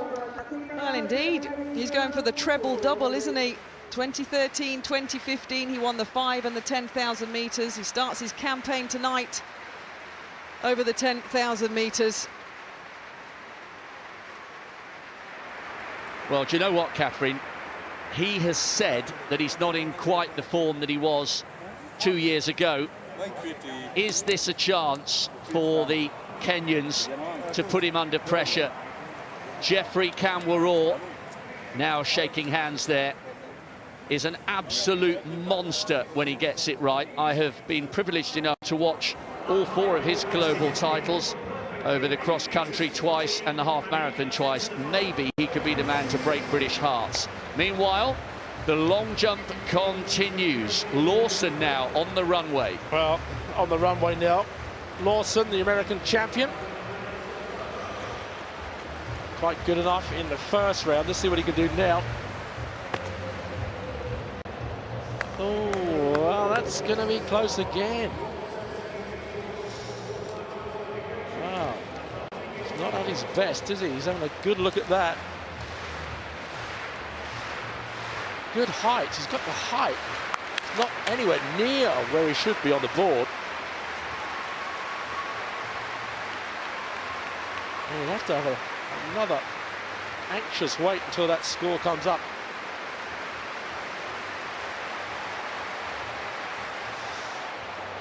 Wow, look at that. 8:05. Well, he shakes his head, but he's done enough. He's probably not very happy with the way things are. Neil Samai again. Second in the South African Championships now. I thought he got a great clearance in the first round, but I'm not sure. I obviously should put my specs on a bit more, I think, when I'm looking at the long jump. Big man, very fast. Let's see what he can do now. Oh, that looked like it was over the board. Let's have a look. Now the white flag goes up. That is a big jump. Got to be this time. I'm sure I didn't miss it the second time. Ooh, it was close on the board.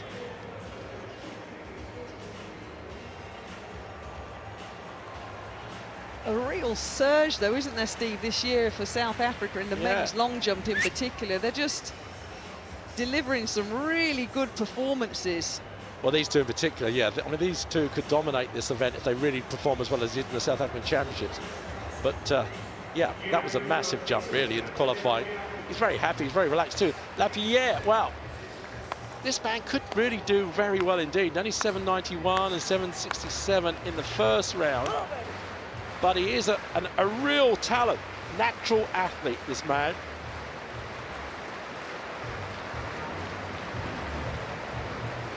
Australian has got a very, very strange start. He comes in very slow, but he's got enormous height. Watch this. Look at that. Oh, well, I think it's gone back past the 8 meters. White flag goes up. He's having a good look again.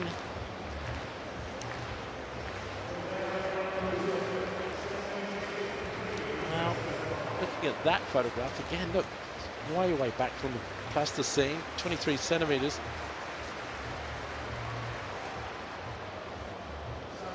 Former world indoor champion.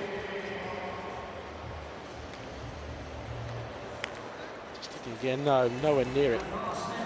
784, disappointing really for Lapierre.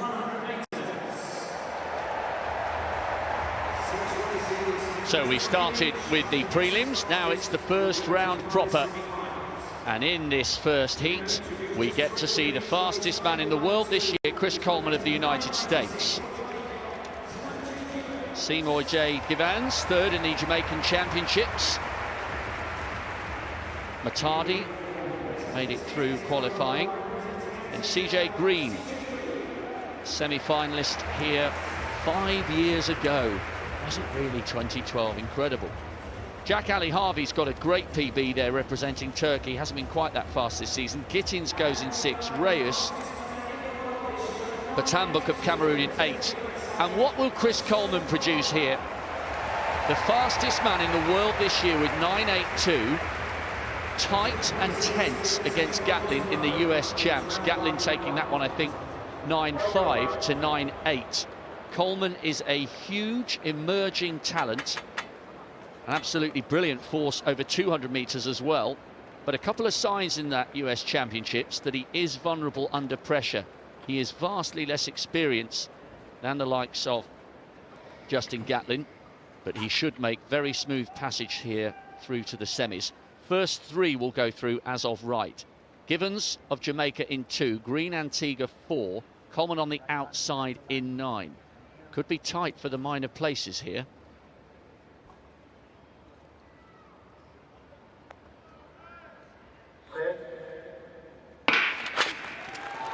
Coleman almost obscured there on the left-hand side, but it is the American, the fastest man in the world this year, coming through. Harvey going well in second place. Coleman 10.01 into a fractional headwind there. That was good from the American. As we said, he was disappointed to finish second, I think, in the US Championships. Harvey came through really well for the second spot there. He's been given the nod at 10.13. But that was good from Chris Coleman. Yeah, it's all he had to do, really. He had the unenviable position of being on the outside there, but he came through well. And as you said, it was a pretty performance, 10.01. He's got to be pleased with that. First race of the championships for him. You can see there he is on the far side, closest to us. Just really edging ahead there, just at the end, I think, Rob. It wasn't at the head until the last maybe 20 metres or so. Very impressive from Harvey there, Steve. We said he's got a great PB of 9.92. Incidentally, it's Green of Antigua who's been given the third automatic spot. Matadi of Liberia and Ramon Gittins both on 10.24. They'll have to wait to see if they can go through as one of the 6 fastest losers. But remember, that only equates to 1 per 6 heats, as it were. So it could be tight for Matadi and Gittins. No question there for Coleman. He's through to the semi-finals.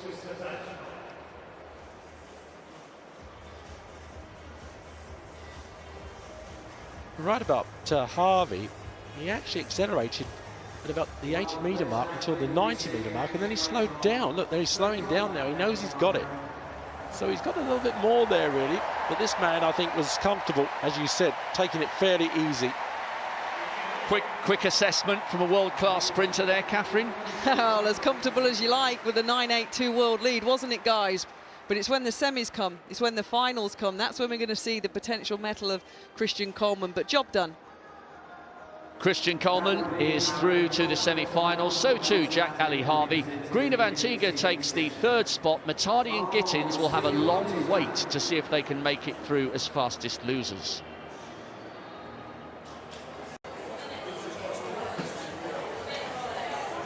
Well, Johan Blake is just getting his tracksuit off. He comes in the 2nd round.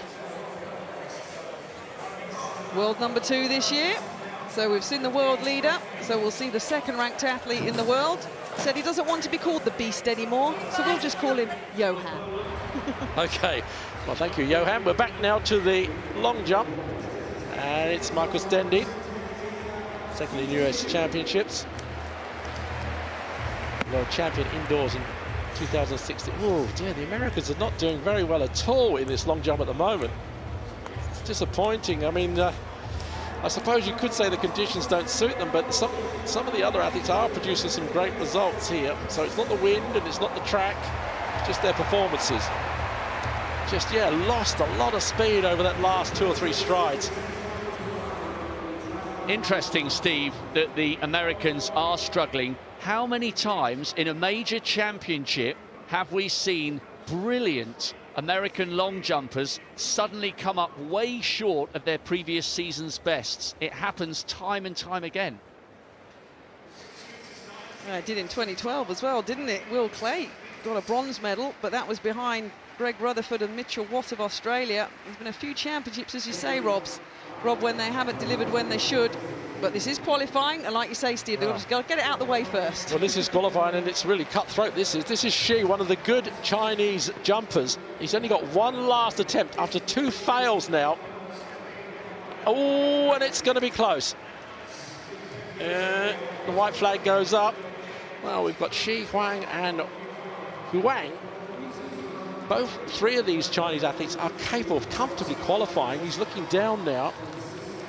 Not happy, maybe.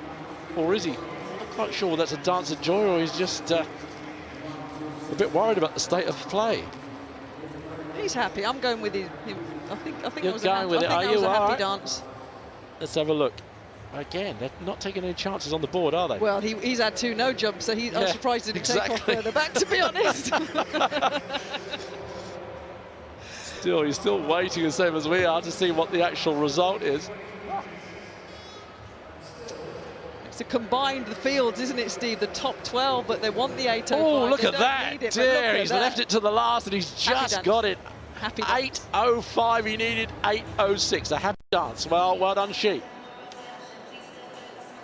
Okay, now we come to the second of the first round, proper, I suppose, of the men's 100 metres. And great Johan Blake goes in lane 9, the man to watch.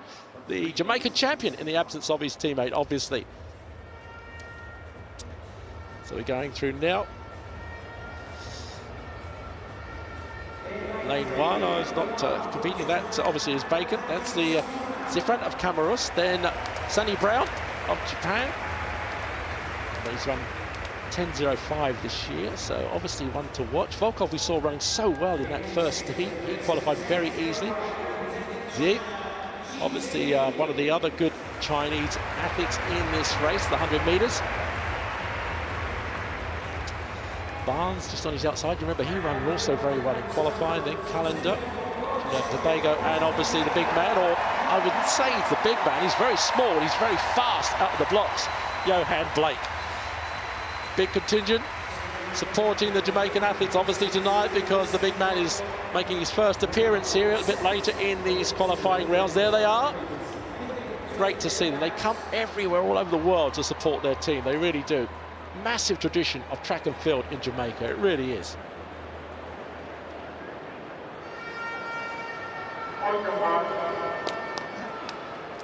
Coming back with a lot of injuries, Blake, but great form this year.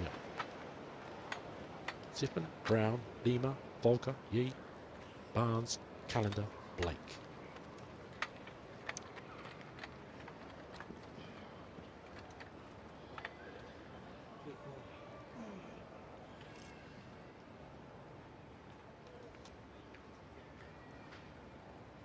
First 3 to qualify.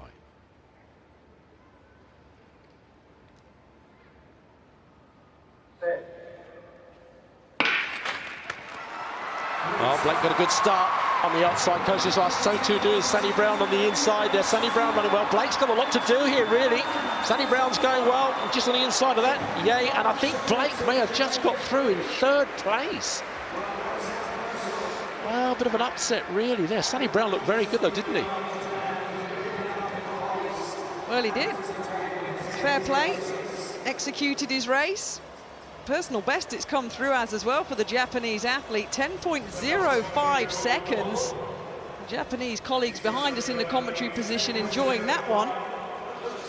Well, he was leading all the way, really. Personal best. Great performance from him, really. Sunny Brown, that's all you've got to do, really, in qualifying. Yep, he got the job done. Johan Blake, I'm not reading anything into this at the moment. I just don't think he could be bothered really to do anything until about 60 metres. He came through to 2nd place at 10.13 seconds. Once again, well, it's again, we have to wait until the semi-finals to see whether he's labouring or whether he was just taking it a little bit too easy. We just don't know, do we? You don't know, I must admit, but I would have been a bit worried if that was me in that position. Well, look how much ground he has to make up here. There's taking it easy and there's taking it easy. Of course, he knows he's the class in the field, but he had to do at least 25 metres of work there because he was miles down at the start. Interesting tactic. We will see, won't we? That's going to be the interesting discussion going forward into the semi-finals, but Sandy Brown here, fair play to him. That was a very good run indeed, a personal best performance. He goes through automatically with Blake and Zhai of China. There's confirmation of your top three. Well, there you have Sandy Brown, Blake and Zhai coming through. Personal best from Sandy Brown. Good run from him. He must have thought he was going to be up against it, really. But in the end, come through very comfortably to take that one. Meanwhile, back in the long jump, Wang, one of the good of the three Chinese jumpers, struggling a little bit at the moment. What can he do? He just saw his compatriot go through with an 8.06. He got out the sandpit very quickly there, really, didn't he? Doesn't look very happy, though, or does he? Let's see. No, he looks disappointed. Let's have a look. Again, they had to take it very carefully, don't they, on their third jump, not to get too close to that board, and it costs them dearly sometimes. So this could be one of the top men going out here, and he has. Yeah. Mind you, though, on countback, they've got to think about that. You know, it is the top 12, and if some of them don't do it, then maybe they'll go back even to that sort of depth to go through. Smith coming through now.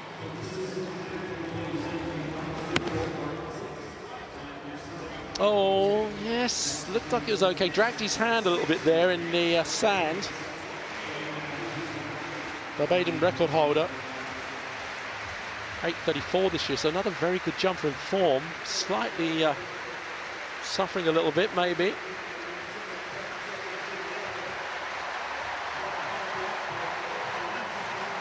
Let's have a quick look. No. So we might have to go on countback, I think, on some of these jumpers. Just wait and see after all the rounds are completed. Demar Forbes of Jamaica. 7.82, 7.86 so far. 4 times the Jamaican champion.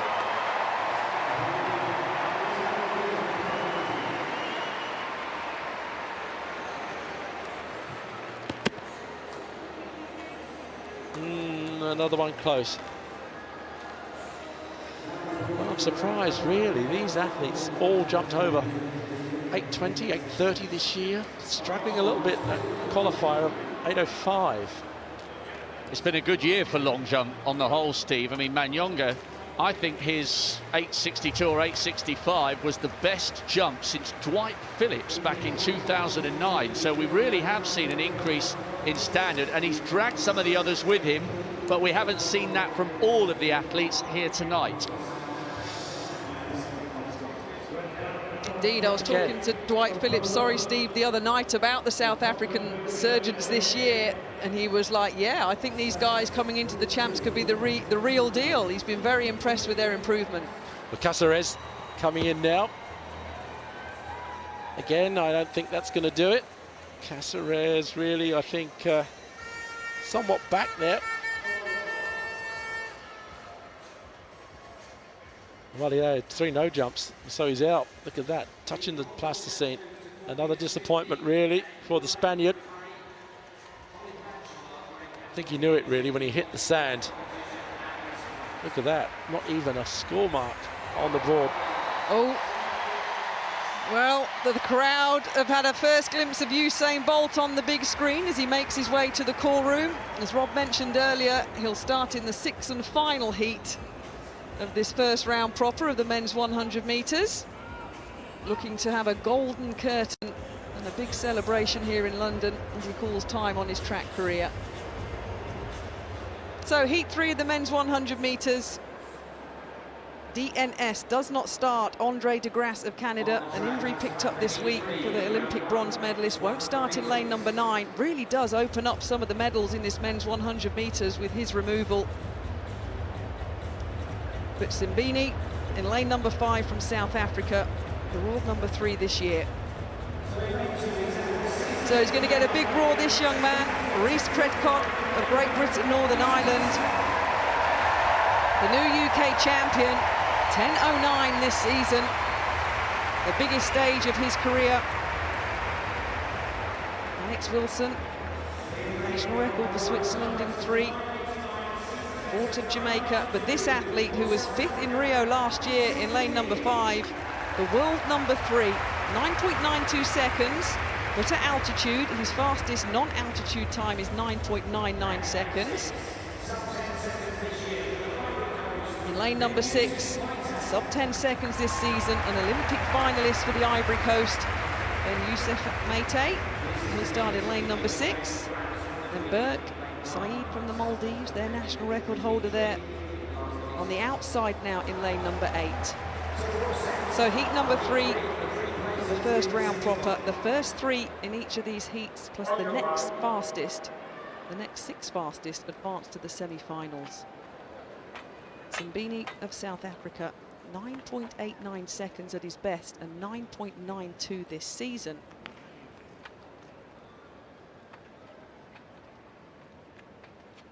Lane number 5 in heat number 3.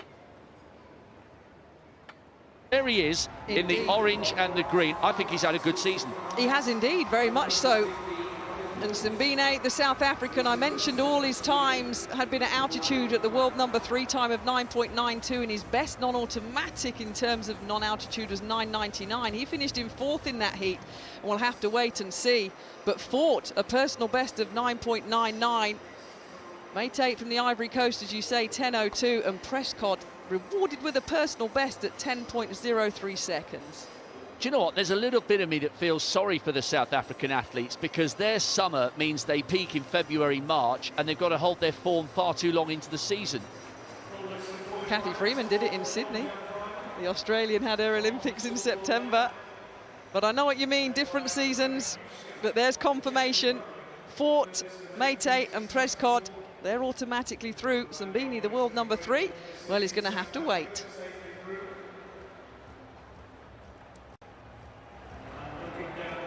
It's exciting, guys. Look at that shot. Well, there's the long jump qualification.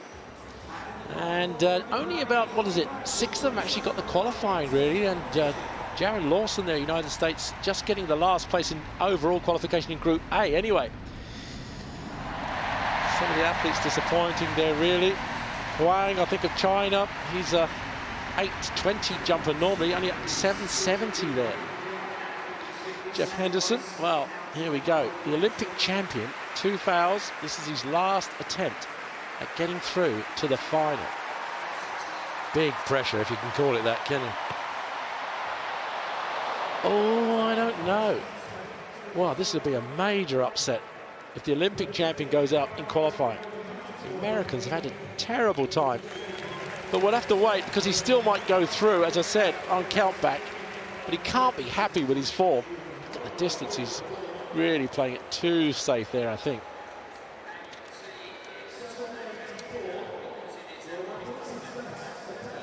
Could have just done it, I'm not sure, but I think he probably will go through.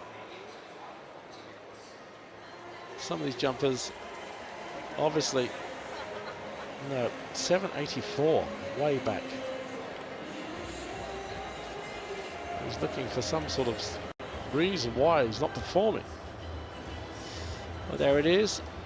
Just 2 qualifiers by right there, and 1 qualifier, Wang, which means that Smith, Crane, Noel, Bader, Jamaica, obviously another one going out there. That's disaster. And now we go quick look at all the qualifiers. Well, Driscoll, we saw that 8.24. That was a great jump. Masu, Samai, Mayongo, all that 8.12, maybe putting him in 4th place there. But really, the 2 South Africans are the ones to watch when it comes to the final. Lapierre just got through there, the Australian. So, the men's 10,000 metres will be coming up in around about 45 minutes' time. The Ethiopians have the 2 fastest times in the world this year. However, since he first started winning 5 and 10,000 metre titles, seemingly for fun, fastest times in the world coming into a major championship has never thus far proved a barrier to Mo Farah, who is warming up those glutes, those famous footsteps. He looks to me, Catherine, as though he could put out a little mean jab there. He's got some good footwork, or maybe it'd be handy on the dance floor. Farah focused and ready, and how this crowd will respond. There, I can assure you from our commentary position, there is not one single empty seat in this stadium. What a platform for these athletes to perform in. Absolutely sensational. So, we've had our first sub-10 second performance in the first round proper. I wonder if we'll get a second here. CJ Ujah goes in lane 2 for Great Britain. He has been a different athlete this season and has looked good value for every sub-10 second performance he's produced in 17 so far. Cambridge of Japan. Miller of New Zealand's in good form in 5. Chris Belcher of the USA, his first international experience. He's on the outside. I'll listen to the reception here for CJ Ujah when he's introduced to the crowd here. It is absolutely packed, and he may well know that his teammate Reece Prescott has just qualified with a PB of 10.03. Cambridge of Japan in 3, semi-finalist last year in Rio. He is to Ujah's right. There is the man from Japan. Then Bing Chang Xiu, relay silver medalist in Beijing. How they ignited their home crowd 2 years ago with a fabulous performance. Miller's outside the man from China in 5, in excellent form. Remember, 10.18, we've already seen him in the qualifiers. Jeremy Dodson of Samoa, Lahata of Lesotho, Odhiambo of Kenya, the national record holder, and then Christopher Belcher. Not short of a drop or two of confidence, is he? Joint 4th fastest in the world this year, did brilliantly to make the American team. This is his first international race. Wow, what a setting to make your international debut, incredible. Ujah on the far side for Great Britain in 2, 9.98 this season. There's Christopher Belcher, 9.93. He may well know his compatriot Chris Coleman has gone 10.01. Only 3 guaranteed passage through to the semis, plus 6 fastest losers so far. It's going to take 10.24 or better to go through as fastest loser. There's Ujah in lane 2.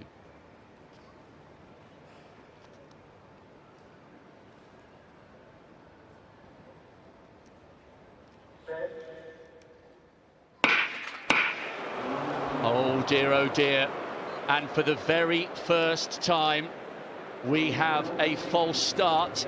Lahata there of Lesotho is looking up to the gods. Is he a man with a guilty looking expression? Yes, he is. 3rd from the left-hand side, Lahata of Lesotho, who's in brilliant form this year, Catherine, with 10.11, and surely he's got to go. Yep, there's confirmation. You can see anything under 0.10 of a second is deemed a false start, and the athlete in lane 7 is going to be removed from the field. What a shame. When you've travelled, you've prepared, but you've got to be disciplined. He knew.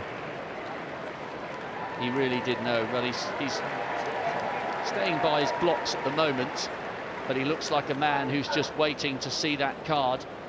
And the tension here in the stadium just begins to rise a fraction. Stadium announcer is just reinforcing the fact that he has been disqualified, and there is the black and red. It's a real shame. It's great to see athletes coming from countries that we don't necessarily always associate with top sprinting. The man from Lesotho down to 10.11 this season, but he goes no further here in terms of his participation in the 100 metres. Belcher starts on the outside in 9. There's Odhiambo, the Kenyan record holder. 7 is empty. Dodson, Miller, Xiu, Cambridge, and Ujah on the right of picture there. Can they get away cleanly at the second time of asking? Ujah just missed a place in the final last year. He will feel he can certainly go all the way.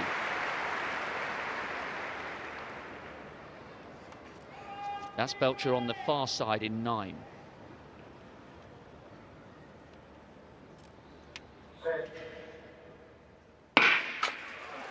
This time they are at last cleanly away. It's a good start from Uja, and Uja's absolutely flying.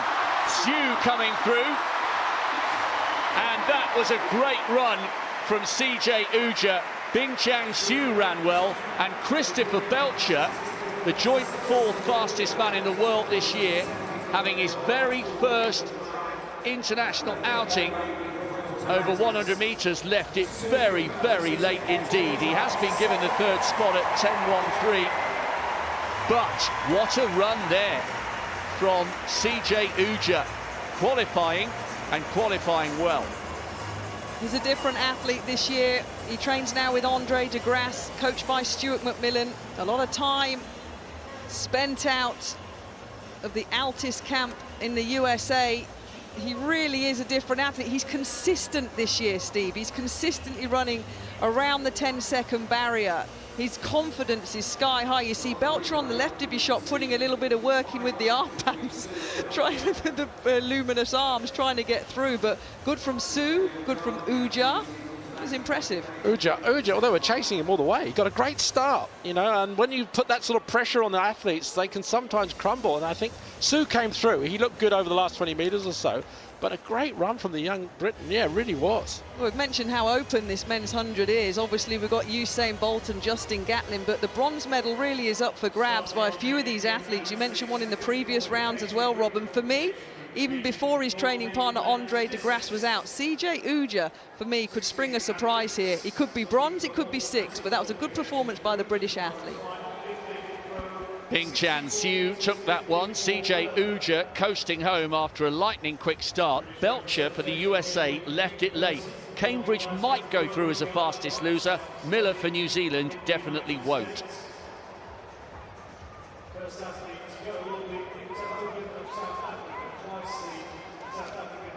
So we've had qualification Group A in the men's discus.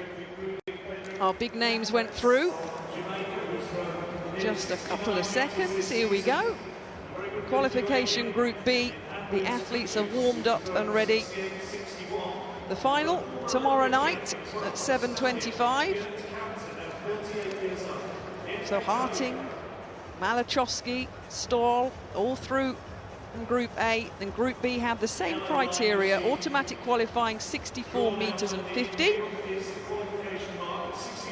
Or the top 12 out of these two qualifying pools will be combined together.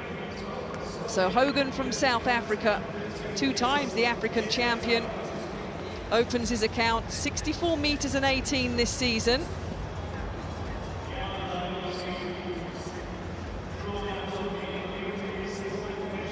The 28-year-old. Only a little bit down on his lifetime best, which is 65 metres and 33, which he set 4 seasons ago.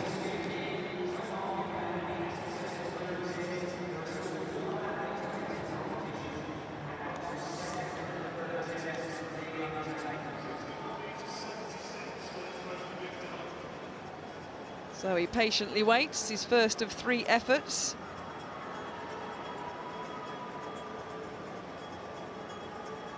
Again, another big field, 16 athletes in total in this Group B, including Frederick Dacres of Jamaica, who's having a great season, the Jamaican, the world number 2, 61 metres and 76.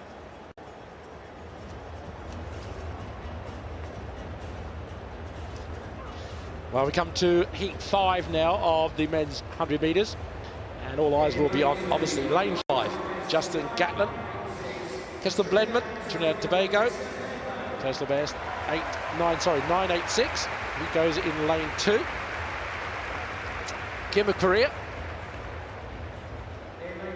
Justin Gatlin, the American champion, looking as good as he perhaps has been, but obviously a lot of weight on the American shoulders to produce the goods here in this heat. Roto on the outside. This is South African in great shape. Personal best and a season's best of 9.95. Now, can he upset the big man to his left, Justin Gatlin? Gavin Smelly also in this, in lane 6. big hopes were on De Grasse, as Kath said, to do the business in the 100 metres for Canada, but unfortunately pulled out at the last minute with a hamstring problem in training here.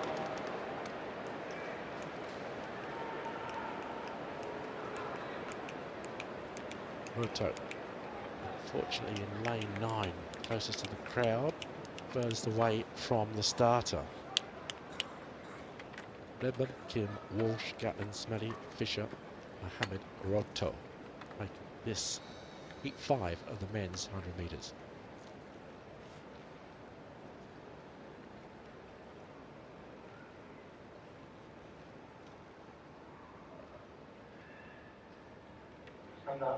Arm goes up.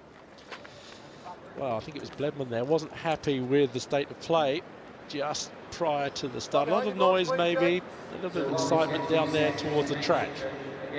He's been around quite a while, Keston Bledman, and he's showing his experience there, because that's the time to put your hand up rather than, as we saw in the previous heat, you know, ending up with a false start, and that's an early end to your aspirations.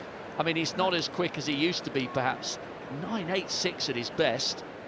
They're just having a little word with him here, but he was right to put his hand up when he did. Just giving himself a moment or two to recompose, and a little bit of murmuring going around this packed Olympic stadium. Faulty, not false. I think they're just giving him a warning, you know, because sometimes athletes take this opportunity to unsettle the other athletes by doing something like that. And I think that maybe he's just been told, don't do it again. You've got your warning. So, back to the track. Bledman going down for the second time. Kim, just in front of him. I think it's Walsh that's been pulled out in lane 4, so we just got Gatlin in 5, Smelly in 6, Fisher in 7, Mohammed in 8, and Roto in lane 9.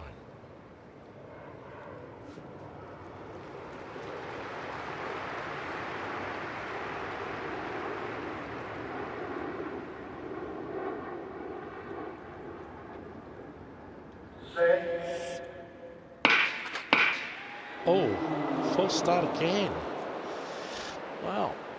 Let's wait and see. I didn't catch anybody there. Did you, Rob? It wasn't immediately obvious to my eye as the cameras focus in on Justin Gatlin, who's playing the villain role. Also panning in on Roto, which would be upsetting if that's the case. Yes, it is. They've given it to Roto. Well, that is a major shock. One of the big guns in that heat going out. I didn't catch it. Well, we might get a clearer view on the replay. That'll be hugely disappointing for the South African, especially when you bear in mind that Simbine didn't run well in his earlier heat. Furthest left of camera. It's not sometimes easy by the naked eye, is it? It's the pressure that the athlete potentially pushes onto the block. So they may not move with their shoulders, but if their feet have started to put pressure on the starting blocks, it will trigger and go below that 0.1 seconds. He's looking. It wasn't anything blatant, there was the guys on the replay.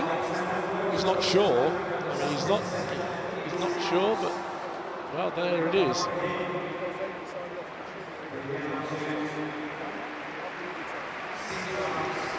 Well, rules are rules, but your heart does go out to athletes who have false starts and go, because, as you know, Catherine, as you know, Steve, the training is immense for these men and women, and no one wants to see a World Championship campaign come to an end in that manner, but he's gone.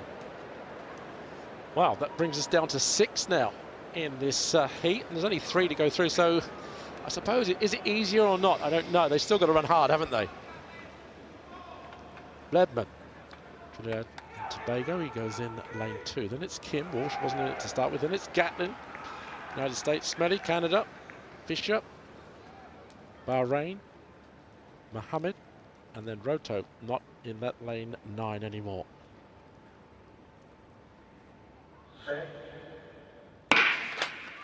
Well, it's quite cleanly. Gatlin got a good start in the middle of the field there, so too did Kim. Kim just leading at the moment, Gatlin coming through, Smelly also coming through on this side as well. Gatlin in the end there, an easy victory. Well, the American champion looked very comfortable in the end. Kim just led for a little while, but then the big man came through. The winning time, 10.06. Yeah, it was pretty comfortable for Justin Gatlin in the end, rounded down to 10.05. I tell you what, Andrew Fisher ran really well for Bahrain out in lane 7. Big, powerful performer coming home ahead of Kim for the second spot. Gatlin's done enough here. A really disrupted beginning to the race for all of them, but perhaps Gatlin better equipped than the others because he has been around at the top for such a long time. He didn't let it disrupt his rhythm. Kim has gone through on 10.24. Bledman in 4th will not go through as a fastest loser. I'm looking at his time, Steve. 10.26 is not good enough, so a man with a lifetime best of 9.86 will not be in the semis. Well, we're not seeing many dip under that magic 10-second barrier at the moment, are we? I mean, only one so far, and we've had some big men come through. Surprises, really. Johan Blake, I think, surprised me most so far in the non-qualifiers. Well, I shouldn't say non-qualifiers, are the ones that we thought would qualify easily. It was an interesting debate between you and Catherine, because I think as we watched Gatlin powering his way home, fairly relaxed towards the end, you could argue that both ways, that he was showboating, but I agree with you. It wasn't necessarily the smoothest qualification from Blake, but he is there. There we go. Gatlin, Fisher and Kim through fairly comfortably. Gatlin particularly looking very good there, the American champion, with 10.05. Edmund, as you pointed out, not through. That's a shock for him. And look who's coming now. So dramatic, man. I think didn't he just floor the mascot there? I think the mascot made the most of a little tap on the head by Usain Bolt. They've waited. He's going to be in the 6th and final heat of this men's first round proper. There you go. They've got a glimpse of the big man. They roared as he walked in the stadium. The flash bulbs that are going around here at the London Stadium just to get a final photo of the greatest of all time, guys. He's going to line up here in the 6th and final heat.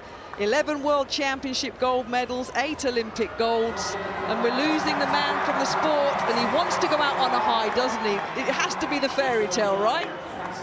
Without any shadow of a doubt, he is the man who always, without fail, produces his very best when he needs it. It's packed here tonight. Yes, many tens of thousands have come to see Mo, but even those who are here tonight who haven't got a ticket for the semis and the final tomorrow, they want to savour a first-round effort from Usain Bolt, because in 3 generations' time, Catherine, in personality as well as times, I still don't think we'll see someone like him who's done it in the manner in which he has, with such a sense of fun, and he's taken everyone on the journey with him. Well, he has, and this is his final championship journey. Usain Bolt will line up in lane number 7 in this 6th and final heat. He has it all. Gold medals, world records. This is his last hurrah. He's on the big screen. The public respond. Can he pull it out the bag? Can he deliver another gold medal for himself, Jamaica and his fans? Concentrating on the 100 meters here. He's due to run in the relay at the end of the championships. But this is the lineup then for the 6th and final heat of the men's 100 meters first round proper. Usain Bolt goes in 7. Jimmy Vicaut of France goes in lane number 3. He's a co-record holder of the European record at 9.86 seconds at his best. But all eyes will be on the big man in lane number 7. 9 o'clock exactly British time. A little bit of a chill is in the air around the stadium. It's not the warmest, therefore. But there's the athlete in lane 3, the co-holder of that European record. He ran 9.97 seconds this season. Some 10 seconds for Jimmy Vicaut in lane number 3. James Dasayolu of Great Britain and Northern Ireland, the European champion back in 2014. He'll start in lane number 4. Brendan Rodney, incidentally, in 2. But in lane number 7, the roar for the big man. Usain Bolt will start outside Tada of Japan. He'll start in lane number 6. Palamika, Columbia in 5. Warren Fraser of the Bahamas will start in 8. Taftian will start in lane number 9.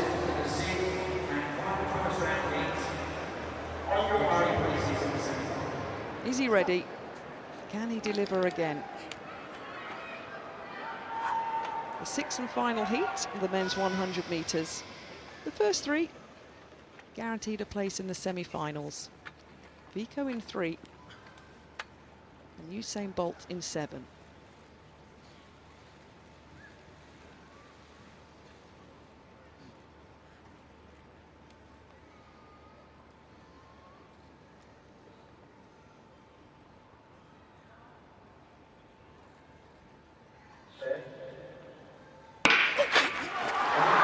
So it's a clean start. It's a good start by Daseolu from Britain in lane number 4. Usain Bolt takes a look to his left, turns on the afterburners, and unofficially clocks 10.08 seconds. Good stuff there from Bolt. He is the master of just doing enough in the early rounds. 10.07, it's been rounded down. Daseolu has been given the nod ahead of Jimmy Vico, so the 3 big names made it through comfortably there. Tada was 4th for Japan. He will go through as one of the fastest losers, but it was about one man. It was about Usain Bolt, and he eased down towards the end. What did we think of that, though, overall? He was shaking his head when he crossed the line. He's desperately looking up at the big screens for a replay. He didn't do anything really, did he, apart from look around and put his foot on the gas to qualify? I think he just needs more races. I think he'll get that in the semi-final and the final. So would there be an argument to say that you should therefore run a first round proper as hard and as technically as well as you can to get a race out of it? Does Usain Bolt need to do that? We're arguing again, Kath. We're arguing again, but I think he's done as much as he needed to do. I think we'll see a lot more in the semi, and I think we'll see a good race in the final, obviously. If I can make a point there, I think he's very clever about listening to his body now. He knows what he can put himself through, and he wants the one flash, fast, hard performance to come in the final. There he's easing down. It wasn't a great start. We know that's been one of his weaknesses. 3rd from the left, of course, as if we needed any reminder. A little bit slow out of the blocks. I think there's a reason he's retiring this week. Almost sounds crazy to say that. I think he knows that his body is getting towards a stage where he can't do it anymore. He's listening to that, and he's just doing enough here to get through to the semis. I think one other point we've got to think about is that, yes, he's not at his best, but so far we haven't seen much that can challenge him, really. And I think that's the other factor. Not only you've got to win, but others have got to lose in the sense. Well, there's a slow-mo replay of the greatest of all time. Looking for one last hurrah here in London. And as Steve Ovett mentioned, there's not really many to challenge him in the world this year. There's not the depth in the men's 100. And Usain Bolt got the job done. I think he had to be persuaded to run this 100 metres in a World Championship year. I think he's been ready for quite a while to hang up his spikes. But when you're that good, you just don't want to go, right? I actually remember him winning the World Junior Championships in Kingston at 200 metres. He was a lanky kid then, a really lanky, skinny kid.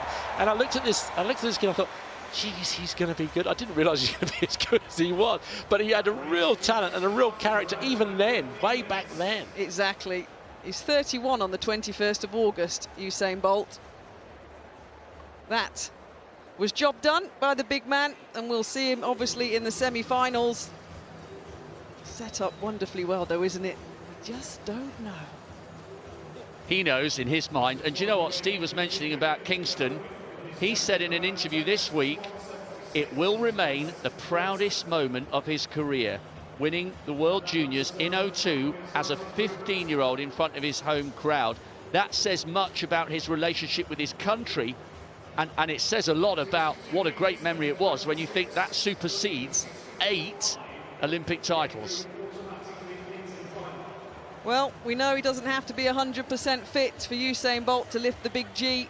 10.07 seconds. He's there to be beaten, and it's a tough ask for any man to come and do that here in London. He's going to be emotional, he said this week, and he genuinely means that. Dasaolu through automatically, as is Jimmy Vico as well.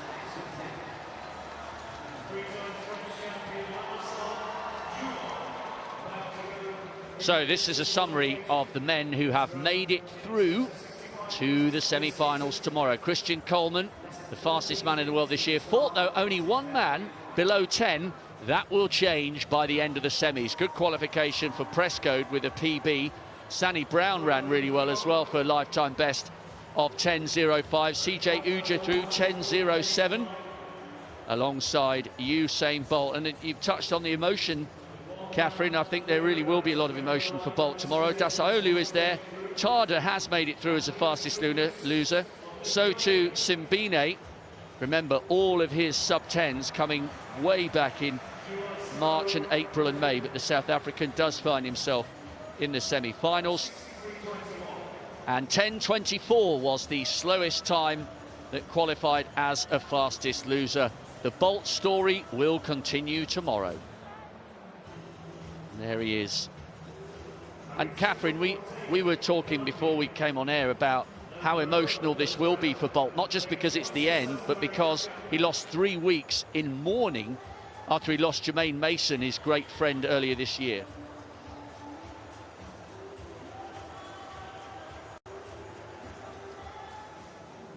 Mo Farah, from one superstar to another. Bolt is into the semis. Farah faces his last final over 10,000 metres. It's coming up in about 15 minutes' time. Gudzius in the men's discus. Qualification Group B, remember. 4 automatic qualifiers over the 64-metre and 50 distance in Group A. And that's a better throw. The world number 3 this year. 68 metres and 61, a lifetime best for the 26-year-old. Been pretty consistent as well. He's gone over the 68-metre line 3 times this season. An Olympic finalist in Rio, surpassing the automatic qualifying line. 67 metres and 1. Job done in round number 1. Robert Urbanek of Poland, world number 6. World Championship bronze a couple of years ago. Getting very close to that automatic qualifying line. He's only 20 centimetres shy of his lifetime best this season. He's thrown 66 metres and 73 this year. Getting close to his 5-year-old now lifetime best.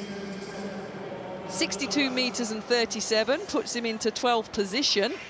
Remember, we need the top 12 for the final tomorrow, unless you pop over the 64-metre and 50. Now, this is an improving athlete, Frederick Dacres of Jamaica. He's having a great season. Oh, the official runs over the world number 2 this year. 68 metres and 88, a national record for the Jamaican. World Youth Champion back in 2011, World Junior Champion in 2012. Was second in the Diamond League, the world class meetings that we have around the world within track and field. Second here in London a few weeks ago, 64 metres and 46. So just shy of the automatic qualifying line, but puts himself in a good position. Johan of France. Oh, he gives it a yell.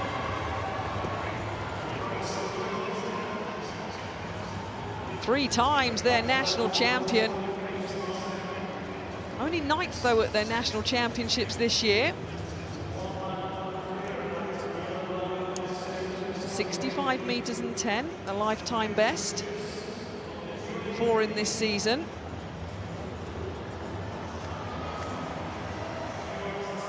Well, a big improvement, 63 metres and 21 into 10th position.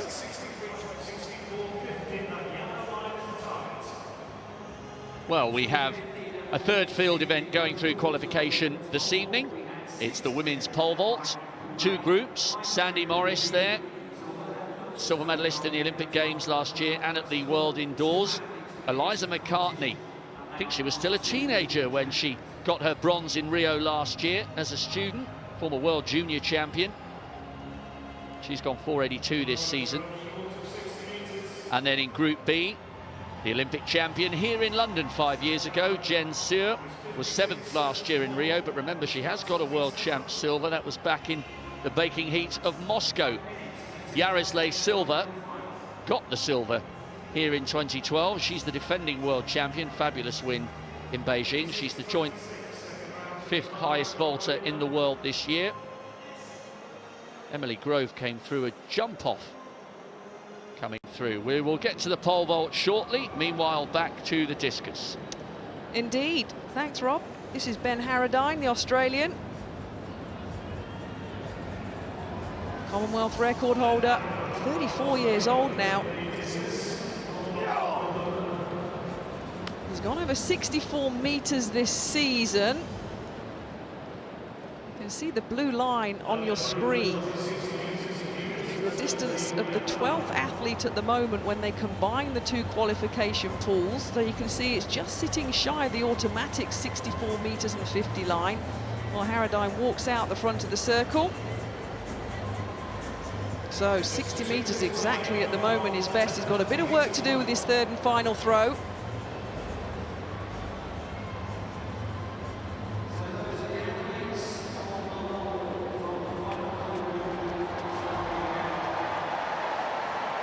So the Estonian Gerd Kanter, the Olympic champion back in 2008. He's got medals back home from 5 world championships. 38 years old now. He's a huge fella. A huge wingspan. Oh, well, he's pulling his experience out the bag here. At his best, he's a 73-meter 38 thrower. That was 11 years ago for Kanter.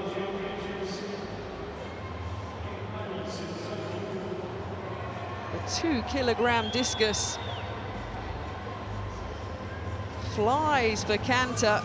65 meters and 87 was his season's best. Well, 63 meters and 61 in the second round, puts himself up into 7th position.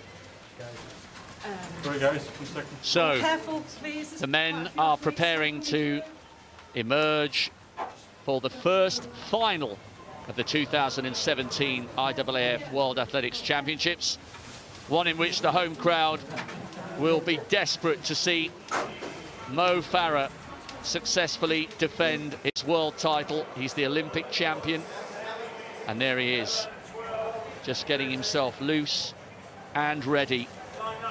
It's his 14th race over 10,000 meters. He's only lost 2.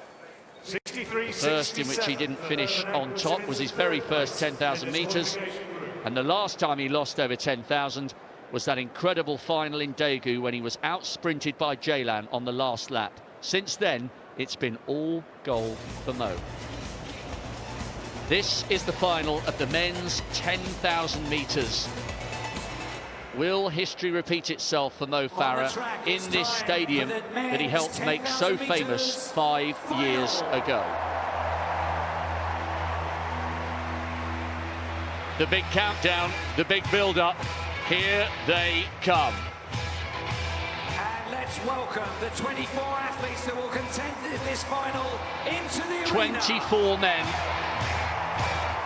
And for 23 of them, the task facing them is what can they do differently in this race over 10,000 meters that they've been unable to do against Mo for the last 6 years. He's the fastest in the field on paper. He's not the quickest this season, but so far he hasn't let that affect him. And listen to the way they're responding to his encouragement for more. He is one of the sport's global superstars. His wife Tanya is here with his children, Armani, Aisha, Hussein and Rihanna. Well, they've got more than a medal each now. More than 2. Mo Farah going for his 10th global title when you combine his 5,000 and 10,000 meter triumphs all through the years, starting in Daegu, silver over the 10 and gold with the 5. Steve Ovett, do you expect Mo Farah to once again deliver as he has done in every race since that 10 in Daegu? Yes, is a simple answer. I think the question mark is what can others do? And as you said before, Rob, you know, they've tried and tried and tried again to beat this man. And they don't try as a team. It's not like the Tour de France where you can send out 2 or 3 riders to try and destroy someone and then take it on from there. The Kenyan and the Ethiopian teams don't run as a team. They run as individuals, and I think that's the factor that's been decisive in letting Mo dominate the races so far that he's done. Catherine, from a psychological point of view, Mo has said a couple of times, and I would agree with him, he's the best judge of his own form. He said he's not quite where he wants to be this year. Do you read anything into him being so honest about that? Is there some kidology going? Or is he so comfortable in his own skin and so much better than everyone else that saying that doesn't give his opponents a glimmer of hope? Only Mo knows, doesn't it? It's a hard one to answer, Rob. I think he's being honest in his assessment. I'm just intrigued in this final and would ask Steve, I know it's a bit further than your distance, Steve, but what would you do? How would you try and take on Mo Farah in his own backyard, in his own global championships? Well, I think you just got to put some form of pressure on him when he least expects it. And he's the sort of athlete that expects to be there with them with about 3 or 4 laps to go. If you're going to hit Mo, you've got to hit him where it hurts. You've got to hit him from 5k out. And not any athlete has got the courage to do that so far. But there's another factor also in this. The simple factor is that there's money at stake. The prize money for some of these athletes, if they finish 2nd or 3rd behind Mo, is significant. They don't want to give that up to try and break the man before that. Here is the full lineup for the men's 10,000 metre final. Some superb Kenyans in this. Bidan Karoki Muchiri. Watch out for him, a fantastic cross-country runner and over the half marathon as well. Timothy Toroitich, the Ugandan, could go well here. Career for USA and also Mead. Mo Farah, Moses Kurong of Uganda. And is there anything Jeffrey Kipsang Kamworor can do to stop Mo Farah? He's a 4-time world champion when you add up his cross-country and half marathon titles. There's Bellew, he's just 18 years of age, but there's Kamworor.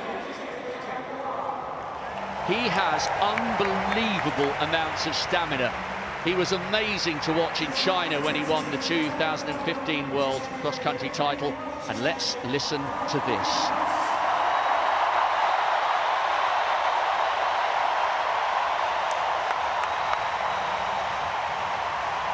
Can he bow out at arguably his best distance in an event at which he hasn't lost for 6 years? Tewaldi. There's Hassan Mead of the United States. Amsalon, 5th in the world half back in Copenhagen in 2014. He's a really, really strong athlete. Aaron Kifle. Leonard Korea. One of the Robertson twins. There was Toroitich. Abadi Hardis is the fastest man in the world this year. Got a cracking bronze in the World Cross behind Jeffrey Kamworor in Uganda in March.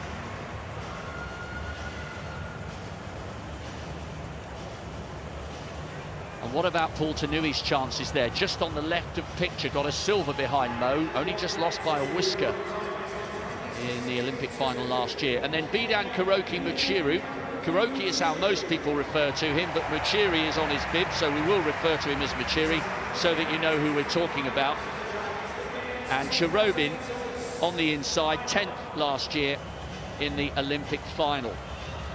Watch Jeffrey Kipsang Kamworor. He says he's in superb form. He got a silver behind Mo 2 years ago in Beijing, and he feels he can dethrone the big man on his own turf. And there is Kamworor, and here we go.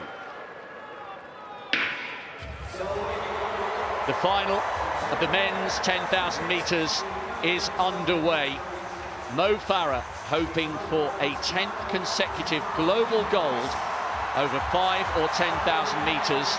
He is towards the back on the right-hand group of athletes as they come towards the stagger. And the really big question here, Steve Ovett, is Are they actually going to take this out? And it looks to me as though Cheptegei, the young Ugandan, has decided that this will be an honest race right from the start. And if this continues, Steve, this is a different type of race to that which he has won in the major championships before. They're laying it down. Well, the big question mark, obviously, is how fast can Mo run? He's, on his times, he's 30 seconds behind the world record that Bekele set. So, you know, he hasn't been pushed to that sort of level, but can these athletes do that? I'm not sure if they will. It's early days, Rob. Some of these athletes are just relaxing out in front at the moment, and most of the athletes behind are quite content, I think, to let these athletes go at this stage. It's an interesting race. As I said, it's a matter of how much someone wants to put the pressure on Mo. In a long race like this, it's a big ask to do it early on, and that's what you have to do. There's another interesting fact here about the character who's leading, Joshua Cheptegei. He's a world junior champion over the 10,000 metres. There he is on the left of picture there. I was in Kampala for the World Cross Country Championships in March, and Cheptegei went out like a madman. On the last lap, he faded to 30th, I think. He was absolutely destroyed himself with one lap to go, and he's gone out pretty hard here, but in doing so, he's changing the dynamic of this race, and he might be changing the manner in which Mo Farah has to win this third world title over 10,000 metres. Two world titles, of course, so far, with Moscow and Beijing, and 2 Olympic titles. It has slowed a little bit, but 2:05 for 800. It's a solid early pace. Farah's not interested. He's about 2/3 of the way back down the field, as Cheptegei and Geoffrey Kipsang Kamworor are in first and second. An interesting fact that I sort of gleaned from the statistics is that if you took all of the African runners in this race, those that were actually born and running for their country in Africa, and those that are now running for other countries, out of this race, out of these 24 athletes, there'd only be 3 other athletes, no Europeans, 3 other athletes, non-African, that are actually in this particular field. So that shows the dominance that the Africans had in the distance races so far. It really has become an East African dominated event, as you said, not just with the Kenyans and the Ethiopians, but also with the likes of the Ugandans. And interestingly there, Geoffrey Kipsang Kamworor, who was in 3rd place, there he is with the distinctive red vest. He was urging Cheptegei and Kurong, the other Ugandan, to come forward. So fascinating, because we've been talking about how individual nations don't necessarily work together, but there was definitely an exchange there, Steve, between Geoffrey Kamworor of Kenya and Moses Kurong of Uganda. They were saying, come on, let's keep it going. And the quick update, 2:40 for the first kilometre. That's 26:40 pace. That's quicker than Farah's PB, but it's also quicker than every other athlete's PB in this That's race. the problem. That's the problem. Kurong looks good, though. He's 3rd place there, jogging along quite nicely. But they're spreading out. This much is the same as we've seen in many of the past World Championships when the pace is like this. It's not really destroying a field. There's Mo in the middle of the pack, really, just ahead, really there. I think it is a Robertson, New Zealand, or one of the other, as I said, non-Africans in this race. Tiernan is actually one of the athletes I know very well. He competed against my son as a junior at the school. Obviously progressed really well from there, went to the States, took part in the collegiate system, won the US collegiate cross country, and so he's obviously, and he also, I think, recently run Mo very close in the 1500 metres. Yes, Mo Farah hasn't had too many forays this season. He's raced sparingly. He had a 3:34 at Eagle Rock, I think, in the States back in April. Not as fast as the 3:28s we saw in Monaco when he was coming home behind Asbel Kiprop, but we will return to the 10,000 shortly. 4:55 in the women's pole vault, qualifying Group A. Sandy Morris of the USA.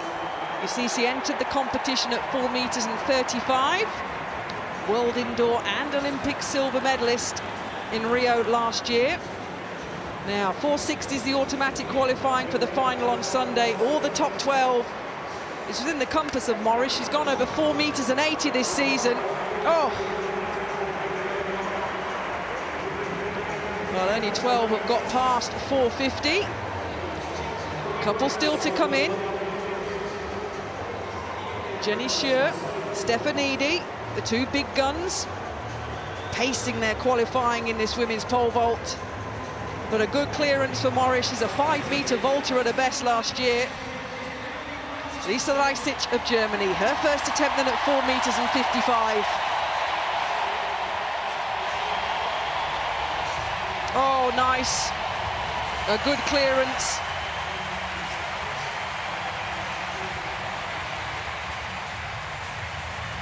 So this height of 4 meters and 55 being cleared as expected by some of the big names in this women's pole vault final.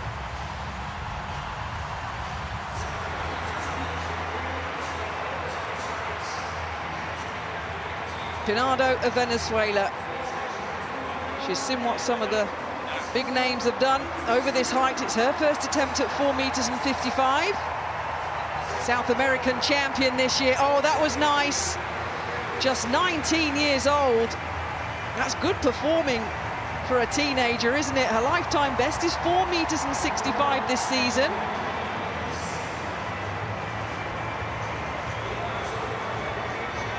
Newman of Canada took 3 attempts to get over the previous height of 4 meters and 50. So her first attempt then at 4 meters and 55.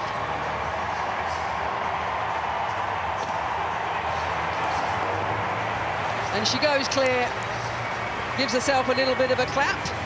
So 4:55 cleared. The big names, couple more as I mentioned still to come in. So qualifying still continuing. Everybody looking for the 460 automatic qualifying height. Meanwhile, back with this 10,000 metres. And Joshua Cheptegei now is once again helping Jeffrey Campbell, the double World Cross and World Half Marathon champion, who's in second place. He's helping him push it on. Let's not forget as well about Paul Tanui in third. He's been the most consistent challenger to Great Britain's Mo Farah in recent years. A bronze in Moscow and Beijing, and had a scorching last lap to try and put him under pressure in Rio as Ahmed of Canada comes up on the outside. And there's Mo Farah, Steve, not really interested. The pace has now drifted to just a shade outside 27-minute pace. He looks comfortable there, but at least they're trying something different. Yeah, it's a reasonable pace. And I think that's the most important factor that will come into play over the last 3 or 4 laps. We've seen this so often with Mo. He dallies at the back there or in the middle of the field, relaxing as much as he wants to, really, until he finds out what the rest of the athletes want to do and how hard they're willing to push the pace. And I think at the moment they're respectable. Whether they're doing damage or not, I don't think is the case, because you can see no one is drifting too far off of that pack. They're in the inside, but they're all together, really. And Mo now just beginning to take a little closer attention to what's going on at the front. They're coming round now with 17 laps to go. Cheptegei has slowed a fraction, I think, which is why they're once again bunching up just a little bit. But there is Farah. And interesting that the other Kenyan, Bidan Karoki Muchiru, is just and directly behind Mo Farah. So there are tactics going on up ahead of him to try and break him, and there are other tactics being employed by East Africans who are deciding to stick with him like glue. Well, and also another factor is that Hadis and Yemia, the 2 Ethiopians ranked 1 and 2 in the world, really haven't done anything at all either. They're just almost round about middle of the field at the moment. You'd expect them maybe to play more of a part if they wanted to do it in the early stages, because they're the fastest men so far this year. I agree that there was talk in all the IAAF previews on the website, which are excellent for those of you who are interested in the finer details. There was talk there about whether the 2 Ethiopians would decide that they had nothing to lose and that they'd absolutely go for it straight from the off. But it's not the Ethiopians who've set the pace. It's Cheptegei for Uganda, and it's Kamworor, his great rival from Kenya.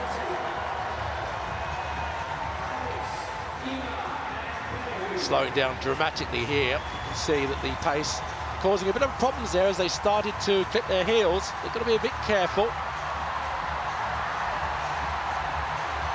And Steve, I was just watching, I'm not sure whether you just got a shot of it there. Cheptegei is actually waving Kamworor to come past him. I just watched him there as he went round from about the 1500 metre point. A little bit of dialogue between the 2 East African nations, and it's Tanui now who hits the front. And remember, Tanui ran something like, what did he produce? He produced a 55.7 to Mo's 55.3 on the last lap in Rio, and he was fantastic value for that silver medal behind Mo last year. And he's decided, okay, one or two of you had a go at the start, not enough, but no sooner have they set the pace than Farah has responded. And how often do you see an athlete asking the crowd to get involved? That's how confident he is. I've never seen that in a 10,000 before, have you? I've seen it in the 15, not in the 10,000, no. I think he's just playing with them at the moment. That's an indication of the sort of speed and sort of comfortable feeling he's got in this 10,000.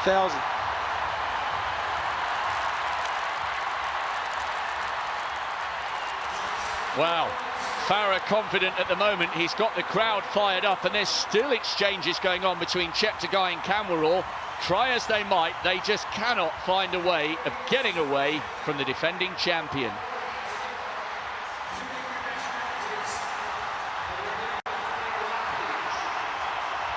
So the men's discus continues, qualification Group B, round number 2 for Robert Urbanek. Well, you see the solid blue line denoting the 12th position. So he's surpassed that as the Polish athlete. He doesn't look particularly happy with his effort.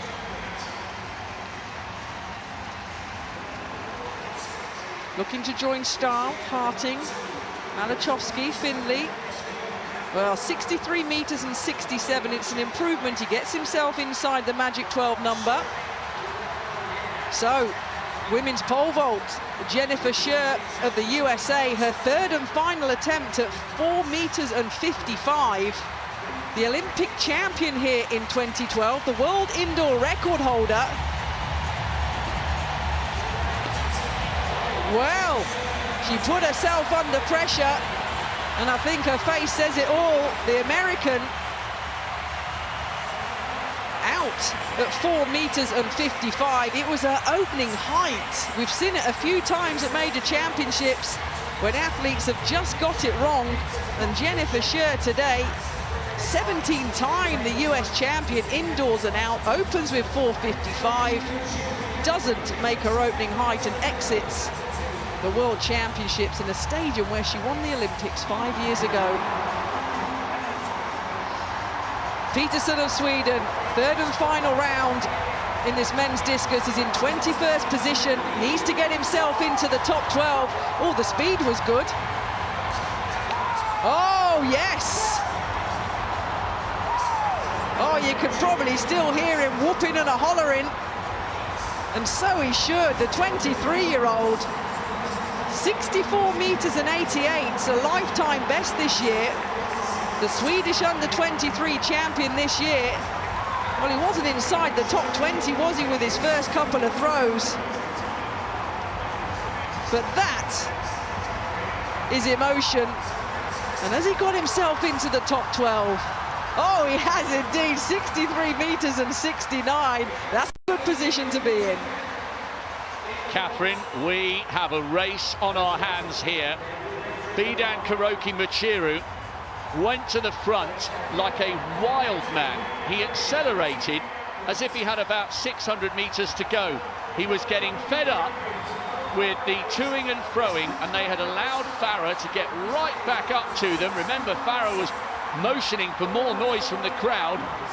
Muchiru hit the front, he's put in some brutal laps, and he has decided they cannot afford to mess around any longer. Farah is third from the right-hand side, he's still in touch, but what a brave move. It was such a sudden acceleration, considering they've still got half the race to go. Well, we've got 3 Kenyans here making an effort, really. Muchiru, you can see by his leg cadence, he wasn't going to keep going for very long, but he did a bit of damage, and I think that's what he wanted to do. He wanted to make sure that his teammates had a bit of a chance. They split it up. Now they're down to, what is it, about 10 athletes now in this group.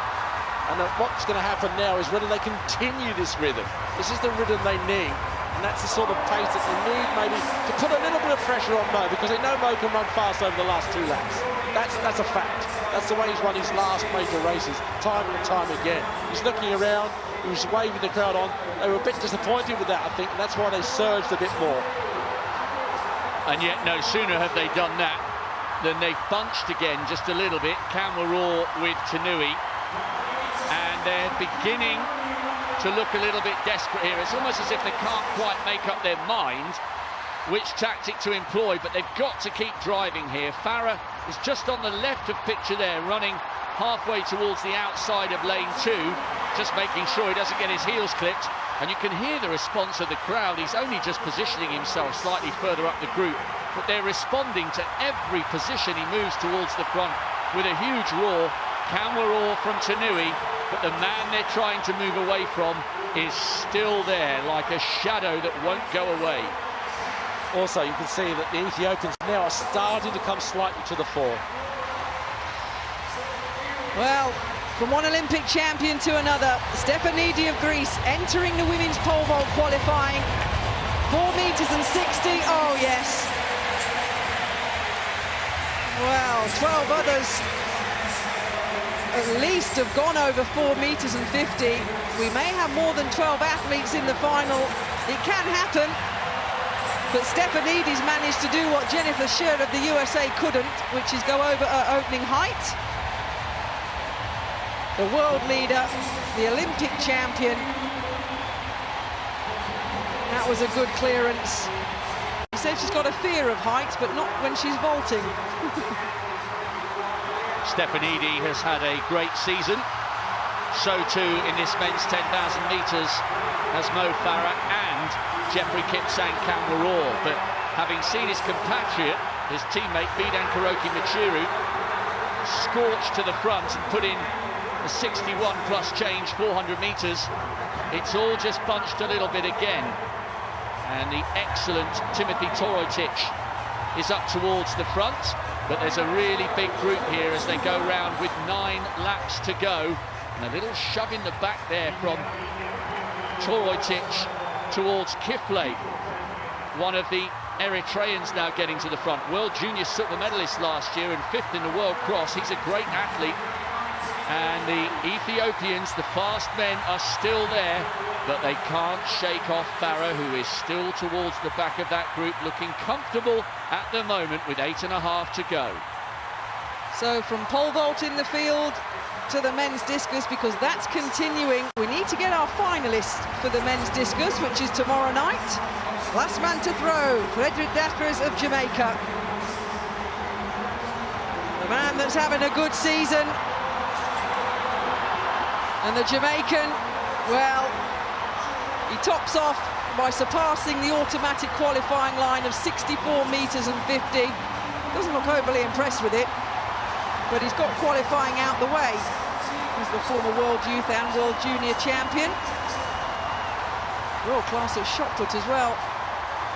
So Jamaica representing on the track early with the likes of Usain Bolt. And the world number 2 this year is going to be representing in the final of the men's discus tomorrow. 64 meters and 82.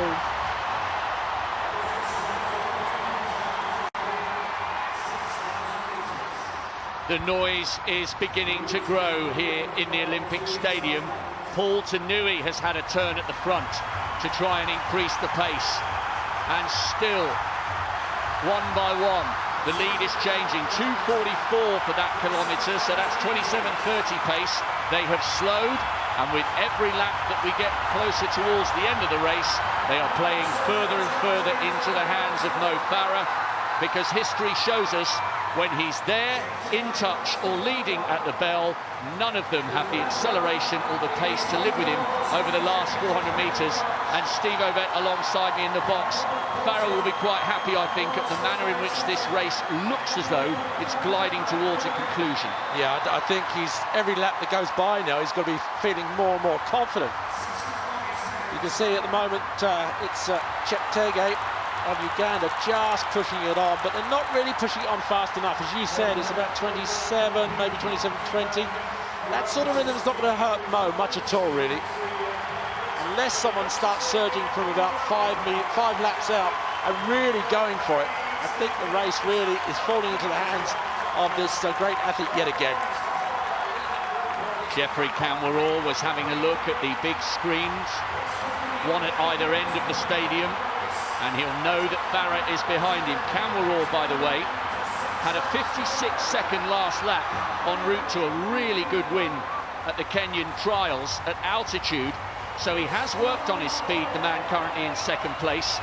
And this is how fast they're going. They're coming up to lap one of the back markers, who will be swept aside. It looks as though it's Pieda, who's representing Ecuador. Really good athlete, and he is about to be swallowed up by the pack. I think one of the mistakes that the Africans make, if you can call it that, is that they think they can finish faster than Mo over the last lap. He's a 3:28 1500-metre run. You know, that sort of speed means he can outkick virtually anybody over the last lap, and I think they rely upon the feelings that they can still outkick him time and time again. And it's been a major mistake, a major flaw in their armoury. And Steve, it looks as though it's a flaw that will continue into this race. Just to run you by the numbers for those of you interested, as Farah moves up on the outside and takes closer order with those leading. The last 3 global titles he's won over 10,000 metres. 54.4 in Moscow, 54.1 in Beijing, 55.3 last year in Rio. If he's there leading at the bell, he will be almost impossible to beat, because, as you quite rightly said, none of them have the same 400-metre speed as Farah, especially with 24 laps already in their legs. 63 lap, again, not fast enough, I don't think. Hadis now coming through. At last, the Ethiopians are maybe putting a bit of a challenge in, but it doesn't look as if it's significant. Mo so casual there in about 5th place, just looking at the front, just making sure that no one's being silly. Go down the back straight yet again. The crowd really loving this. They're up on their seats, they're standing, they're cheering their favourite on, and he hasn't really put a foot wrong so far. Well, he's already regarded as one of the greats of the sports. The debate would continue about whether you could call him the absolute greatest. Some say yes, because of the unbelievable number of doubles he's produced. Some say no, because he's not a world record holder. But the crowd responding, because Farah, the poster boy of British athletics, is now in second place with a mile in old-fashioned money to go. Farah is closing in on another piece of history here in the stadium and on the stage on which he shone 5 years ago. And it's been a 5 years, Steve Ovett, where he has never been beaten over 5 or 10,000 metres. It's been an incredible run of form. Again, another shrewd move by Mo, coming round into 3rd place. All he's got to do is keep ahead of the big dangers, and if he gets a gap of 2 or 3 metres, that means they've got to run a second or so faster than him to get past him. It's Tanui who's gone to the front. That's another back marker. Paul Tanui, who pushed Mo Farah very hard in Rio last year. He's gone to the front with Kamworor, the brilliant cross-country and half-marathon specialist, in 2nd place. Bidan Karoki in 3rd, with Farah just on his shoulder. So we have Hadis leading now for Ethiopia. He's the fastest man in the world this year. Kamworor, Tanui, Cheptegei of Uganda is still trying to come wide on the outside. It's an army of East Africans, but so far in their quest to dethrone Mo Farah, Sir Mo Farah, they have come up short. Hadis is trying to push the pace here. Surely, if they've got a chance, they have to wind it up now, because if they leave it to the bell, history tells us it's too little, too late, and they will play into Farah's hands. Great shot from the camera there. You saw the faces of those guys, and there wasn't much in there, really. You could see the tanks are almost empty, and Mo is lingering, as he always does, in the place where he is the most dangerous. They're looking up at the scoreboard. They're checking where everybody is. Well, they should know where he is, because he's coming round now. Listen to the reception from the crowd. Mo Farah moves into the lead. The noise is deafening. 2 laps to go in the final of the men's 10,000 metres. The fastest man in the world this year, Abadi Hadis of Ethiopia, has the defending champion, the Olympic champion, the mercurial Sir Mo Farah on his shoulder. Some hugely talented Kenyans would love to get in the mix as well. Some of the athletes are absolutely broken. That's a back marker they're going past. and Farah hits the front with a little over 600 metres to go. This is the earliest we've ever seen him take it on. What a declaration of intent, Steve Ovett. Well, it's almost casually coming to the front now, and they're struggling behind. He's lengthening his stride. He doesn't even look as if he's breathing that heavy. The others are in real trouble. Look at the faces behind. He's looking up at the crowd. He's looking up the scoreboard. There is no one, I don't think, that's going to pass this man over the last 400 metres. This is another gold in the bag. Looking ahead, are there challenges? I don't think so. They take the bell in the men's 10,000 metres. The noise is deafening. Farah gets a trip from behind. It's Tanui, the man who got the silver behind him in Rio last year. And Farah trips again. He steps on the infield. That could prove crucial at the end if there's a protest. But Farah leads. Tanui on his shoulder. Gold and silver in Rio last year. But try as they might, Farah is holding the inside line. Cheptegei trying to close, the Ugandan in third. Kamworor looks as though he's a beaten man. Muchiri in fourth. Farah driving, Farah pushing. He's watching, he's waiting. Can he strike? Can he maintain this golden run? And listen to the crowd. Cheptegei is running the race of his life in second. But this is about Sir Mo Farah. It's gold again for one of the greatest of all time. Cheptegei took the silver, and I think Tanui may have got the bronze. It was a brutal, brutal race. It was run with such intent by Mo Farah. I think there are almost tears of delight and relief from him and his family. He has done it again. Gold in London, just as he did 5 years ago. An extraordinary race with an extraordinary man. No one was to deny Farah in front of his own. He has done it yet again. The emotion in the stadium is absolutely overflowing. The noise was deafening. He tried to get every single ounce of support out of the thousands of fans here tonight, and he got it. For me, he was in control throughout the whole of that race. There was not a moment, Steve Ovett, in my mind that there was a doubt that Mo Farah was going to win that race. Well, the winning time, 26:49. I mean, it was a fast last 2 laps. That's his bread and butter. That's what he loves. You know, when he gets to the front with 2 laps to go, you can almost say, OK, what has anybody else got? They've got nothing really to do anything about. These images, Catherine, are so emotional. You two know what it takes to get to the top. He spends 6 months of the year away from Amani, Aisha, Rihanna, Hussein and Tanya as Tanui goes on another lap of honour. Great bronze for him, and Cheptegei, fantastic silver. What dedication and what a sacrifice from all the family, not just Mo. Indeed, and he spoke recently, just a couple of weeks ago, Mo, about hopefully at one point he wants to move back to the UK. He wants to bring his family back. He hates being away from them. He speaks with emotion, and a lot of emotion when he talks about being away from them. It is hard. Tanya, his wife, is just an amazing lady. He says that all the time, but he says he does it for his family and he does it for his children. That was outstanding for me tonight. He was looking up at the screen, he was using the crowd, he was coming off the track, he did everything, and he still managed to pull it out the bag at 100 metres to go, turned up the gears, and he was gone. Well, he is attempting to embark on a lap of honour with Hussein, and the crowd are on their feet. It's a standing ovation from everybody. It's the whole family. Fabulous Farah, all of them soaking in this moment, because we should remind ourselves we will never see this man racing over 10,000 metres ever again. Well, it's part one done of this London 2017 World Champs, isn't it? The treble double, part one is done. He'll come back in a few days over the 5,000 metres. We'll see him in Birmingham at the Diamond League on the 20th of August, running over a shorter distance. Can anyone stop him over the 5,000 metres now, guys? Surely. I've never seen him run that easily, and in all the years I've known him, I've never seen him in such control. Well, I tell you what, Catherine, I've never seen an athlete in a 10,000 metres get the crowd involved of his own accord.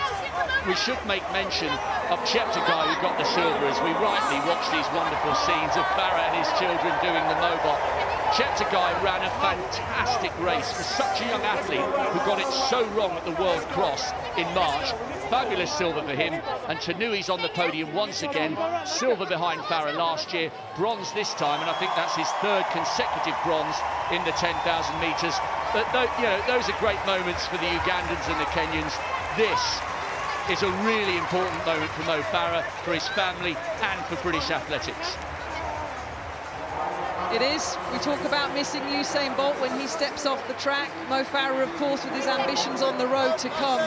But what he's done over the last few years, you know, he took the silver, didn't he? One silver medal in 2011 after he picked up the gold over the 10,000.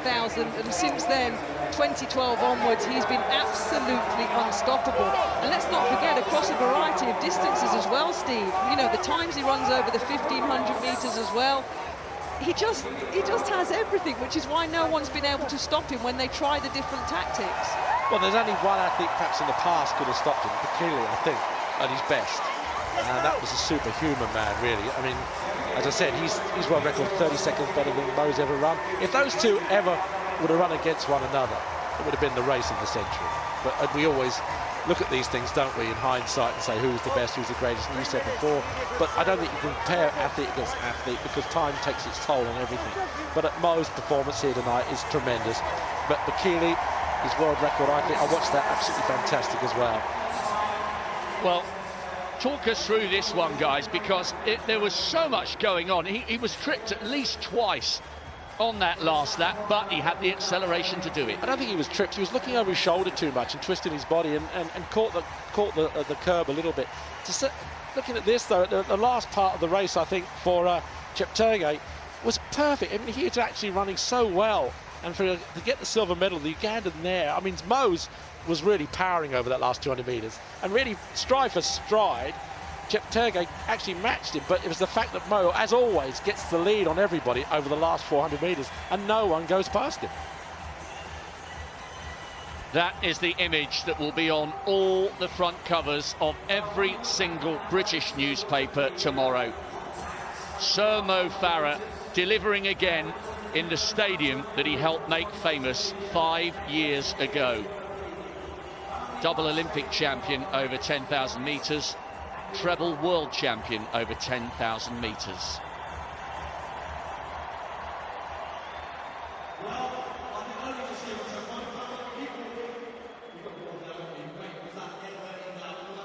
So this is around about the 1,500 metre mark on that last lap. There's 1 foot that goes on the infield there. I mean, technically you can't do that, but he was arguably forced into that position. No, he wasn't forced into it, Rob. He turned around, caught someone's heel, and then tripped himself. That's it. I mean, you know, you can't blame someone else for doing something which you're doing wrong yourself. OK, so would you think that there might potentially be a protest there from the Kenyans? You think the Kenyans are going to protest against Mo Farah winning this in front of his home crowd at his last 10,000 metre race? I don't think so, I'm only Rob. asking the question. Well, you can ask it, Rob, but you know, it won't be answered, put it that way. Well, great moments for the whole Farah family.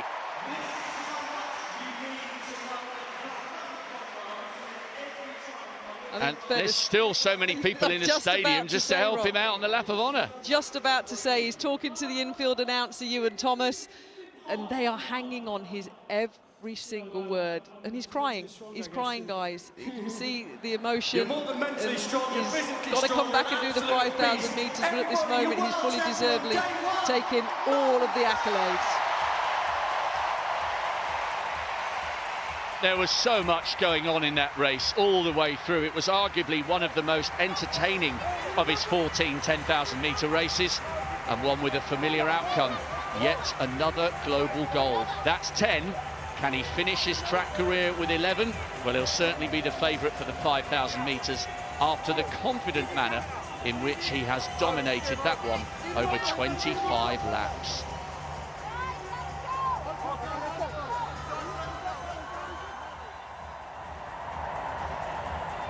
Mo Farah is the world champion once again, And look at how many personal bests and national records behind him. Cheptegei ran the race of his life for the silver, ducking under 27 minutes. And Tanui makes it a third consecutive bronze over 10,000 metres.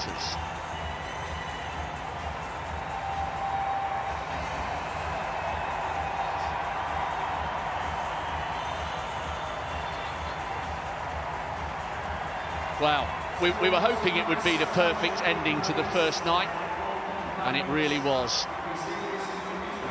Just a confirmation of a national record for Cherobin of Bahrain, but he's actually Kenyan, he's an expat.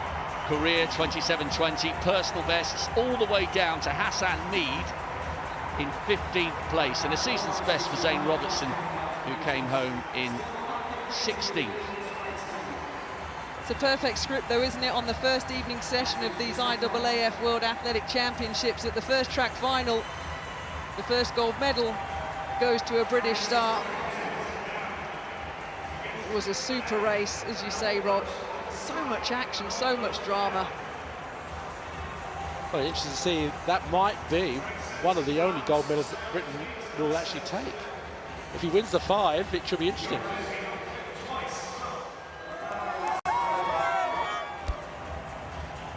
So the discus throw, the qualification Group B, there's confirmation. 2 automatic qualifiers then over the 64-metre 50 distance. And then the small queues means that those athletes have also progressed to the final. That final tomorrow night at 19:25 UK time. And here's a list of your full qualifiers that will take part. All the big names that are expected to get through are there. Stahl, Malachowski, Harting. Good canter from Estonia as well, automatically qualifying through to the final. And it took 63 metres and 23. The Jamaican to get himself into the discus men's throw final tomorrow evening.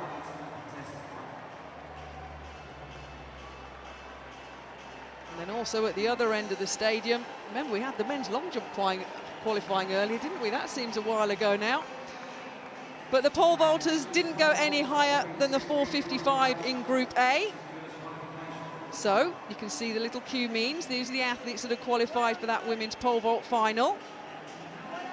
So Group A was done and dusted. And then from Group B in the women's pole vault qualifying, well, Ekaterina Stefanidi, the Olympic champion, 1 vault only needed to get in with 4 metres and 60. And there's the full list, including silver. But the big shock, Jennifer Schuer of the USA, no mark, failing on her opening height of 4 metres and 55. The American will not take part in the women's pole vault final. But these athletes will contest the final, being led, as I said, by the Olympic champion, automatic qualifying of 4 metres and 60 for Stefanidi of Greece. Lisa Rajcic gets through as well, as does Great Britain and Northern Ireland's Holly Bradshaw as well, going over 4 metres and 50. Women's pole vault final. Another final, of course, to look forward to.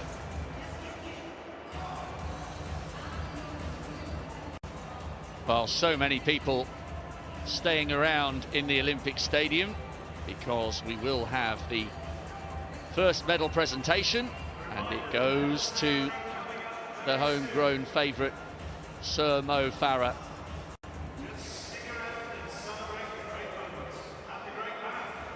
So that ceremony coming up very shortly, and I'm sure he will get the crowd involved in more cheering and more celebration. Just extraordinary the way he was asking for help and crowd response during that 10,000 metres. We certainly haven't seen that from him during a race of that importance before. A man who's obviously feeling confident and comfortable. And as Catherine was saying, he's now halfway to yet another double, bidding for a 5th. Double gold here in London in 2012, double gold in Moscow and in Beijing and in Rio. Just incredible. And lest we forget, we've seen the greatest sprinter who ever lived in the 100 metres. He is 1 race down and has 2 to go, and he will be hoping that he produces a similar predictable climax at the end of tomorrow night's athletics. Well, they're good friends as well, aren't they, Mr. Bolt and Mr. Farah? So what one does, the other one likes to do as well. So this is just the first evening of action, and it's been absolutely outstanding. We've got a full day tomorrow, our first full day, isn't it? We've got a morning session that kicks off at 10 o'clock in the morning, goes all the way through, and then we start again tomorrow night at 7 o'clock UK time. I don't know whether I can cope, guys. It's just all too exciting. I don't think Rob will be able to cope if Mo keeps doing stuff like that. Stay with us, Kath. The pace isn't that hard yet. It's going to get worse, though. You're spoken like a true middle distance runner, that is, right? Hey, don't forget, he was quite useful over the 5,000 as well in his day. He knew what to do over 12.5 laps. But it's been a great opener and fantastic that all the athletes who've competed this evening, not just Farah in the 10,000 metres, but the 100, the women in the 15 and the qualification on the field. These athletes, as you two know, work so hard throughout the year, and they deserve packed houses and really great atmospheres in which to produce their best. That's the return that they should get for all the months and years where they've knocked out rep sessions in the pouring rain with nobody there to watch. It's a great backdrop that they're creating for these athletes.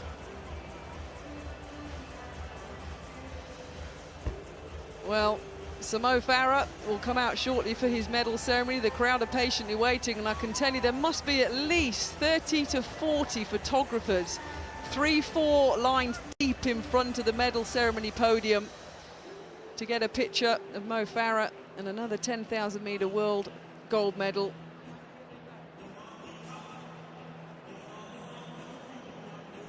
As we watch the great images once again, he's got that wide arm, wide-eyed stare. Crowd are being treated to some music here to keep them going before the celebration. What a great silver. I know I've mentioned it a couple of times, but Joshua Cheptegei put himself in pole position to win the World Cross and completely ran out of steam in March this year in Kampala. He's run absolutely superbly there to get the silver ahead of the likes of Paul Tanui and Bidan Karoki and Jeffrey Kamworor. Great run for the Ugandan, who's only just turned 20. But no one was to deny Farah. So maybe a changing of the guard then as Mo Farah runs his last 10,000 metres on the track. The man behind him, Mo Farah, 34 years old now. Maybe the man behind him who ran so well, as you say, Rob, could be the next man to maybe try and even start a legacy and medal collection of this man. That's a very, very tough act to follow. Oh, that's Tanya, look, this is the closing stage of the race. His wife Tanya in the middle.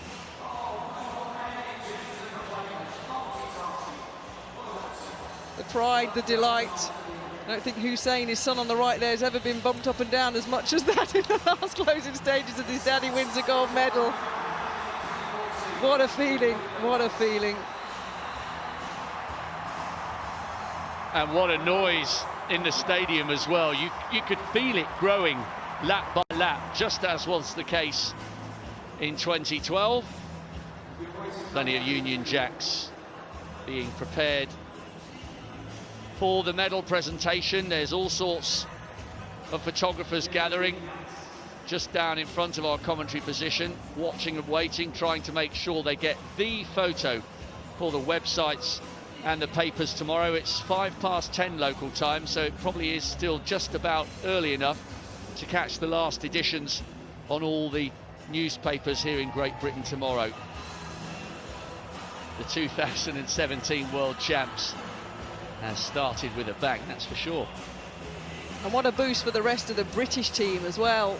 You know, they have the first medal on the board. Must have been the same in your era, Steve, when you were dropping all these medals left, right and centre. You're conscious of the vibe it put through the squad, the inspiration that you sent through the rest of the team. Why are you laughing? I watched you. I could never see myself. I could never see myself as anything but inspirational. Definitely not. No, I think I probably didn't want to send too many vibes through the team because I was running against probably most of them anyway, Cranley and Seb. So no, I didn't want to get them G'd up too much. No, but yeah, I think you're right. It does actually mean a big thing to the team if we have early success. Yeah, and I think because of Mo being Mo and the stature that he has, within our, not just our sport, but within the team as well. I just think you get a bit of a buzz off that. Well, I did. When the rest of my teammates did, well, I was quite pleased for them. And I thought, if they could do it, I can do it. Well, that's the thing. You springboard, don't exactly. you? That's right. You do. But, I mean, it's still a big ask. This is the World Championships. You know, you can't expect athletes to suddenly be motivated so much that they produce the goods. Exactly. They've got to have the talent as well. They've got to have the determination and the chance to do it. You know, that's why I said earlier, you know, will this be one of our only gold medals in terms of GB? Well, if he wins the 5, that's the 2. But it's going to be hard for anybody else. It really is. They've got a tough medal target. UK sport here in Great Britain and Northern Ireland. 6 to 8 medals is their predicted podium finishes. Which well, good luck. Good luck, but it is a big ask. Here's the first one, though. We're up and running, right? Ladies and gentlemen, the Sir medal Mo ceremony Farah for the 10,000 metres has been men. there and done it before, and done it in this stadium twice. But I'm sure he will savour this moment just as he did 5 years ago. Les médailles seront remises par Monsieur Sébastien Coe, Fantastic président race. de l'IDOSEF. Full of Presenting the drama, medal, Sébastien Coe, IAAF president. full of intrigue, and the IAAF president will have the honour of awarding the first 3 medals représentant le Kenya. of these games. Bronze medalist representing Kenya, Paul Tanui. Well, what a great effort once again from the Kenyan Paul Tanui. Bronze in Moscow, bronze in Beijing, and bronze here in London to go alongside his silver behind Mo last year in Rio. So consistent in such a tough event. He once again stands on a global podium. Silver medalist representing Uganda, Joshua And this young Cheptegei. 20-year-old from Uganda will be absolutely delighted with this silver medal. He was so disappointed at moving from 1st to 30th at the World Cross in Kampala. He was 6th in the 10,000 final last year in Rio, and this silver medal shows you how quickly he's learning about this most brutal of events. Cheptegei, the World Championship silver medalist with a lifetime best. Représentant la Grande-Bretagne et Irlande du Nord. And Gold listen medalist to and this. world champion representing Great Britain and Northern Ireland, Mo Farah.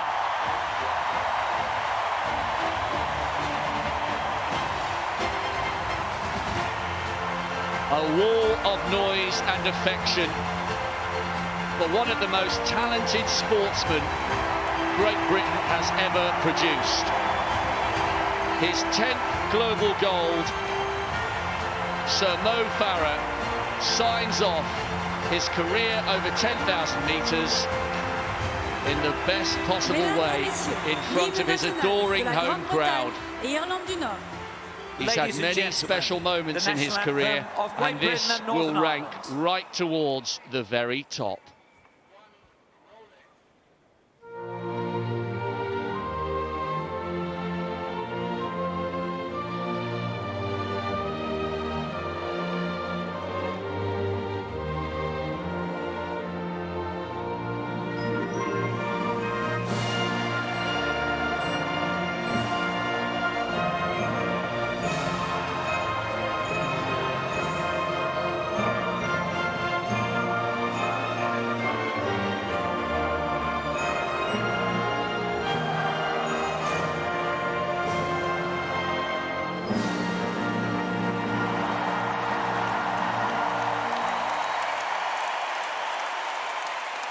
Mesdames et messieurs, merci d'applaudir les médaillés mondiaux. Well, despite the fact that it is his 10th global gold, I bet you never get tired of hearing that anthem. And it's good to see all 3 of the medalists happy with the outcome this evening. Just a great race and a wonderful way for Mo to finish his career over 10,000. I think it's nice when all 3 medalists are genuinely delighted with what they've achieved. I'm very proud to have been involved in the Sydney Olympic final over 400 metres. Cathy Freeman, gold. Lorraine Graham of Jamaica, silver with a national record. And myself, the first time under 50 seconds taking bronze. Every single one of us was elated, ecstatic and delighted with what we'd achieved, because that was the best that we could have done at that time. and we were very obviously pleased and delighted with it. And these three guys look the same. Do you know what I mean? They all genuinely look delighted with what they've achieved in a race. No one's disappointed. No one feels they could have done more. And it was a wonderful end to the first evening session, wasn't it? Well, I think the disappointment is the ones behind, including, you know, some of the ones that should have done a lot better in that race, particular race. I think the Ethiopians, Rob, really didn't produce as much as we thought they were going to do. They threatened before the race, but they didn't do it. The Kenyans did as much as they could, but, you know, in the end, no one had anything to really sort of, you know, to upset the apple cart with Mo. They tried what they could. There were accelerations midway through the race, a couple of trips. Many times the lead changed hands, but there was almost an inevitability about Mo Farah's last lap. It's been quite an opening evening here in London.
Well, just a little clarification on the medal table.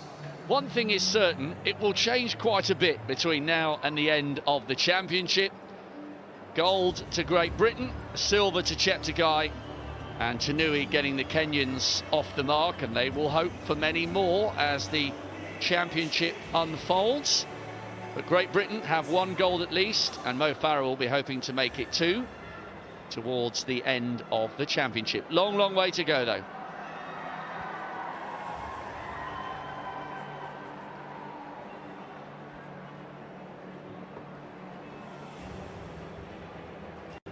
So, Catherine, looking ahead to tomorrow, your assessment of what you've seen from Bolt so far? Yes, I like. Nice, easy. The semi-finals will show us though, guys, right? The semi-finals are going to show us. He's got his final tomorrow night. It's the last event at 9:45 British time. So, no, it's going to be interesting, and he's going to hope for the fairy tale that, like Mo Farah had tonight over the 10,000 metres. Steve?